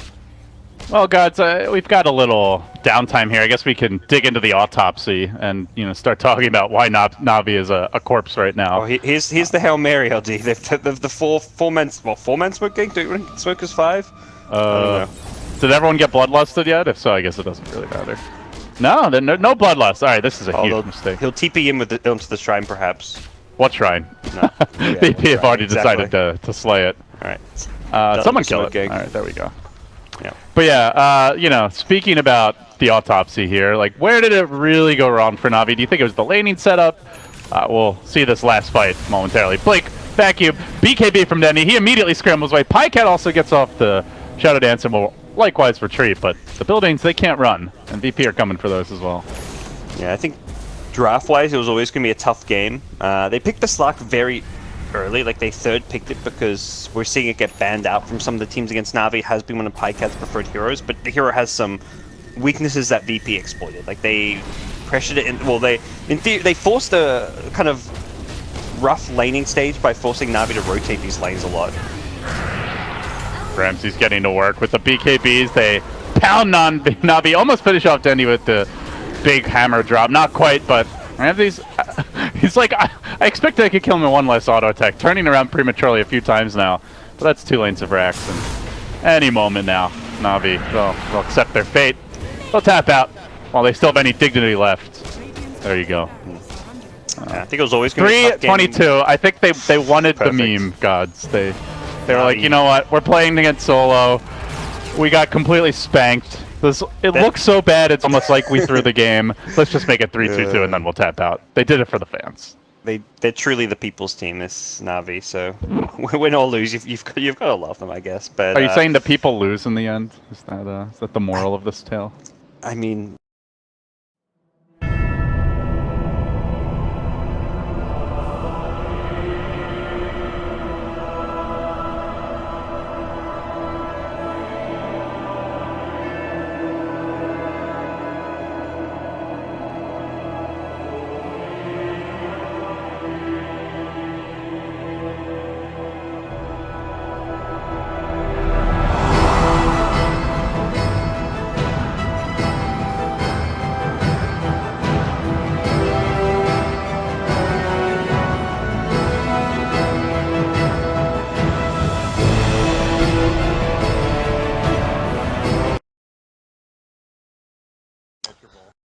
Yeah. Yeah, they seem to be planning to pick that silencer regardless. Then they see the Ember, they're probably like picking it even faster, like jamming their finger on that. Can you pick it faster than they did? I'm pretty sure they were matching the pick button there. Yeah. But Ember, yeah, so we talked about how they want to get some magic damage and not go all in on physical damage now that the Sven's been picked up, and Ember's, I guess, kind of the other alternative there for a very heavy magic damage hero, but tough game to play in Ember. The silence is going to be tough to deal with. Even the mid matchup against the Troll isn't necessarily great for Dendy, but we'll have some help likely from the RMN roaming Slider. Okay, let's see how it develops. Dendy had an excellent showing on the Ember Spirit in game 3 of the previous series. Ended up carrying the team to victory, but it was not against the Silencer, and that will certainly make things a bit trickier. May even force his hand like towards, I don't know, a Manta style potentially, which has not been a very popular Ember item as of late. You know, it's just been that very heavy like magic damage build, not so much like a physical DPS style. But yep. I don't know how else he deals with this global. I think there's enough of a threat, like Slider Lifesteal. Like, I think where like you're looking at the Ember and you see like, okay, there's silence, it's going to be a tough game, but then you think how a fight's going to begin, and like in my mind it's like, well, Slider Lifestealer, Infest Bomb, if they catch the Silencer or catch a core hero, even if Dendy gets caught in the silence, like you say, you can go for a Manta, you can go for an item like a BKB to get out of it, and still manage to do okay. I actually quite like this NaVi draft. I think it's easy to look at it like in terms of counter picks and be like, oh, they have Ember into Silencer, they have Enigma into Rubik and Silencer as well. How are they going to team fight if they can't get Black Holes off or if Ember's silenced? But I think they have a fairly easy approach to fights with the cheap pick-off capabilities of Slider Lifestealer. Their lanes are solid. The Ember benefits a lot from the CM aura. Same for the Enigma. They can play greedy too. Like Enigma's just going to likely just try and farm up the fast mech. Maybe even go for something like a -2. PyCat does get scouted out here. He will immediately skill rage and run the hell away. Dodging a bullet, just barely out of range of that initial lift. May have been able to skill rage and get it off in time anyway after the lift, but it would have been a close call and a dangerous chase. So VP going for the early smoke invasion. Instantly you can see NaVi, the reply is for General to think about stealing the enemy bounty rune. As they still manage to catch one, RMN actually gets caught by the lift and gives up a very avoidable first blood. Ward got planted around the trees. I don't think he realized VP had vision there, but that was definitely sloppy. Yeah, shouldn't be giving that one. You should just expect them to stick around to secure that bounty rune and not even go near it. But VP get a freebie, and that is an early +2 for No One Silencer. It is going to be the mid-core silencer. We kind of talked about The possibilities with Troll going mid and Sven in the carry role, it will be Lil on the support 4 position Sven. And the core silencer for the mid lane. A tough matchup for Dendy to deal with. So yeah, they're going to try and dual lane here, but silencer with the glaives just laying into Biver, forcing him back immediately. Dendy does have the stout shield, but already you can see that harassment adding up. And, oh, Ember not going to be happy, gods, with this 1v1. He'd much rather be laning against a troll, I would say, than a silencer. He's probably making the call, like, help me out ASAP. RMN and the CM is probably going to hit a fast level 2 in the jungle, then smoke up. I feel like he needs to smoke up with the CM and Slaughter, perhaps. Curry at mid. Lil was fishing around, but not easy as a Sven to get that one. Yeah, he does have the wind lace, but still quite a dive to pick it off. So they'll see Ramsey's bottom. It is going to be an off-lane troll. The lanes have definitely been mixed up a bit. So they got the Centaur in the safe lane, and not really much of a kill lane versus a life stealer, but still should be good farm for the Centaur. Early on, it appears to be good farm for Ramses as well, already 4-2. Yep. And obviously, mid lane going great. So with the first blood, 3 lanes going well. It's VP off to the races again, nice and early. Yeah. The idea was definitely that they wanted to, much like the Slug, pressure the Lifestealer's early game laning stage. It's a hero that similarly doesn't do well in the laning stage, so they wanted to aggro tri-lane him. Pycat, again, knowing kind of what's coming his way, dodges the lane, but finds himself still in a tough lane. Like, he may have dodged the aggro duel / tri-lane, but he's up against, well, a dual lane up top now. It doesn't have the troll in it, but it's still got the centaur there, and it's still a very dangerous lane to be in. Finding the catch here on Ramses. General even moving in. Doesn't have any Eidolons to work on him with, though, and Ramsey's already with the completed poor man shield, so quite durable. In fact, just turns on General, starts running into the Eidolons and into the hero, and really doesn't care. Yeah, started TP'd out and is going for that smoke rotation with Iron Man. He doesn't have any mana for Crush just yet. He'll have it in about 10 seconds time, maybe a little bit longer. There's no point in Arcanar even yet. It's only a level 2 Crystal Maiden. This gank has to work, I feel. Their lanes are getting crushed if this smoke doesn't work. And even if it does, already Pycat being moved upon in the bottom lane. If Lil gets right next to him, it's going to be very hard to rage dodge this. He's not actually able to. Still has the rage now being lifted, and even if he rages at this point, it's not going to matter. They've gotten the extra damage in. He turns, he drops the open wounds, and he tries to run. Maleficent there, not going to happen. VP run and gun him down, and now straight onto General. While that's going on in the mid lane, you can see the chase for No One, who already killed off Dendy during that dive. Biver might get this kill to Salve as he heads to high ground, sprinting his way forward, pops the Fairy Fire and the Curse of the Silent, and No One will still fall, but it's a death for Dendy, and it's a big win again for VP. Wow, yeah, he got with the high ground ward, got the solo kill on Dendy as the gank came his way. That's absolutely disastrous for NaVi in their early game. Dendy is just getting bullied constantly in this mid lane. He cannot last hit against No One silencer. And VP just showing their poise as a veteran team to bust out with no hesitation not only the silencer pick, but the carry silencer mid. And it has really thrown NaVi for a loop. And oh, Pycat raging here. I don't know if he realizes that Solo was coming from around the tree line. They just hit the shrine. Scan. Another smoke mid. Oh, perfect. Again VP on point. The scan revealing the NaVi rotation, so more time wasted. No one going to dodge this bullet and be able to go right back to pounding Dendy as soon as these supports leave. And General just off to the jungle, so he's not even laning right now. That means total free farm for the Centaur in the safe lane. They've given Pycat that bottom lane, as we talked about.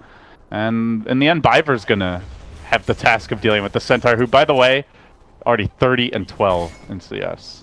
They're going to come in and mess with the Enigma as well, so he'll lose his Eidolons, it looks like, but not too big of a deal. But yeah, this Enigma doesn't have his Arcane Boots yet, so his farm is slow. When you go for this Arcane Boots not soaring, oh, Dandy in mid, getting flanked now. He gets stunned, the chains are there, zapped, immediately breaking the Flame Guard, laying him out. VP just spanking NaVi. I mean, honestly, it's just unbelievable how badly they're just shattering their confidence. Oh, yeah. 2 games in a row.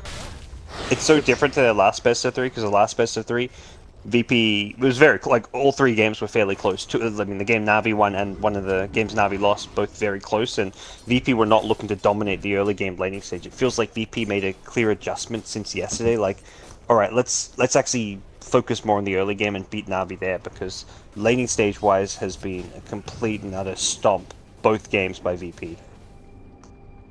Yeesh. I mean, how do they get back in? Like, is there any? It's about as bad of a start as you can get. Like, what's the path forward for NaVi? It's going to be just getting like a couple core items and using their few smokes. Like, they probably have one smoke remaining, and they'll get another smoke around the 10-minute mark, using those smokes well. Because 2 consecutive smoke ganks mid, like, the reason that's such high risk and volatile players, because now you don't have those smokes for when you hit your blink dagger timing. I say that Slider's not going to have a blink anytime soon, but if you're NaVi, you've got to just use numbers. Like, if dive like this at bottom, you've got TP in 5 heroes. You've got to try and do something to stop this. Oh, they're going to bring in Dendi as well. This could be really big for NaVi. They spring the trap. Can they even find that first kill on the troll? He gets frostbitten, held in position. He's still not dead yet. That armor is too much. The poor man's shield saving the day. Biver is not going to let him scurry away. Not this time, he says. Crushes him down. We'll find that first kill. I think there was a TP out. Yeah, Lil just made it home, so that's all they get. But hey, it's the troll. It's a big kill. And VP did commit 3 to get nothing, so NaVi will take that one to the bank. Man, if only General was 6 and had a TP scroll, perhaps he could have come in for the 3-hero black hole. I feel like that's kind of what their way back in is. VP are going to... They've got a lineup that wants to be aggressive and trying to punish it with things like black hole there. If he had the TP, as you said, it would have been a perfect opportunity to use it there. Iron Talon, Ember Spirit. Yeah, desperate times, desperate measures. Very much a game where NaVi are just going to have to scrap together whatever pieces of farm they can. It's not going to be pretty, but their comeback's going to be a slow, tough one, using whatever jungle farm they can get, trying to punish VP for aggression, because as I said, VP definitely going to look to get aggressive, but they're not necessarily looking to 5-man down towers. So if you can 5-man TP when VP dive you and then take like these 5v3, 5v4 fights, that's going to be how you approach this game. There's a smoke on RMN now, so perhaps we will see that rotation. General still holding the line here in the top lane. He's the leader in CS for NaVi. Over on the side of VP. Curious to see, is this going to be a blink rush by Pasha, who is extremely close? Can tap that shrine, sell a branch, and pretty much have the blink at this point. So the first Centaur gank is likely coming soon. Yeah. Global cooling down as well. No one can look to get involved with this. So they'll have global, they'll have Stampede, and they'll have a Centaur blink debut. This is a pretty big power spike for VP. Oh yeah. Although, I'm curious to see how Sven's doing. He's going just for some phase boots, not doing anything fancy in that support role. But yeah, as it stands, NaVi are just going to find more heroes running at them soon. Once, like you say, the blink comes out, Pasha probably going to head towards bottom lane if he wants to pick it up from the side shop or bring it out on the courier. And I mean, all of NaVi are not, like, none of their cores are really, well, at least the 2 carriers aren't ready to fight. Lifesteal just picked up like a late boots. Doesn't even have his phase boots upgrade yet. Ember's just got his Iron Talon. Only now hits level 6. Both these 2 cores are really far behind, but it feels like NaVi, you're not going to be able to farm your way back into this game. There's the global in the mid lane. Bit of a panic, but I think it was, yeah, just a panic global by no one, but hey, he's a carry silencer. He's happily farming up with this DD rune. Does not want to be giving up kills. Smoking mid. Dendi, triple remnant forward. Is it going to connect? He does get the change. The Stampede's there, but the crush clips him, keeps him in position. Can they find the damage, though? It doesn't seem like it. Crystal Maiden goes down. Dendi goes down as well. That's 2 that have fallen to the wrath of no one. Biver crushing helplessly as he gets cursed. It's a +6 for no one. Give this man 10 stolen intelligence. More than 1 stolen int per minute this game. Oh, God. Yeah, I was thinking about, like, what do NaVi do? They're getting crushed. Like, how do they initiate and find kills? Like, I don't think they farm their way back in this game. It's the right approach to go for these kills, but it's 2 to 9.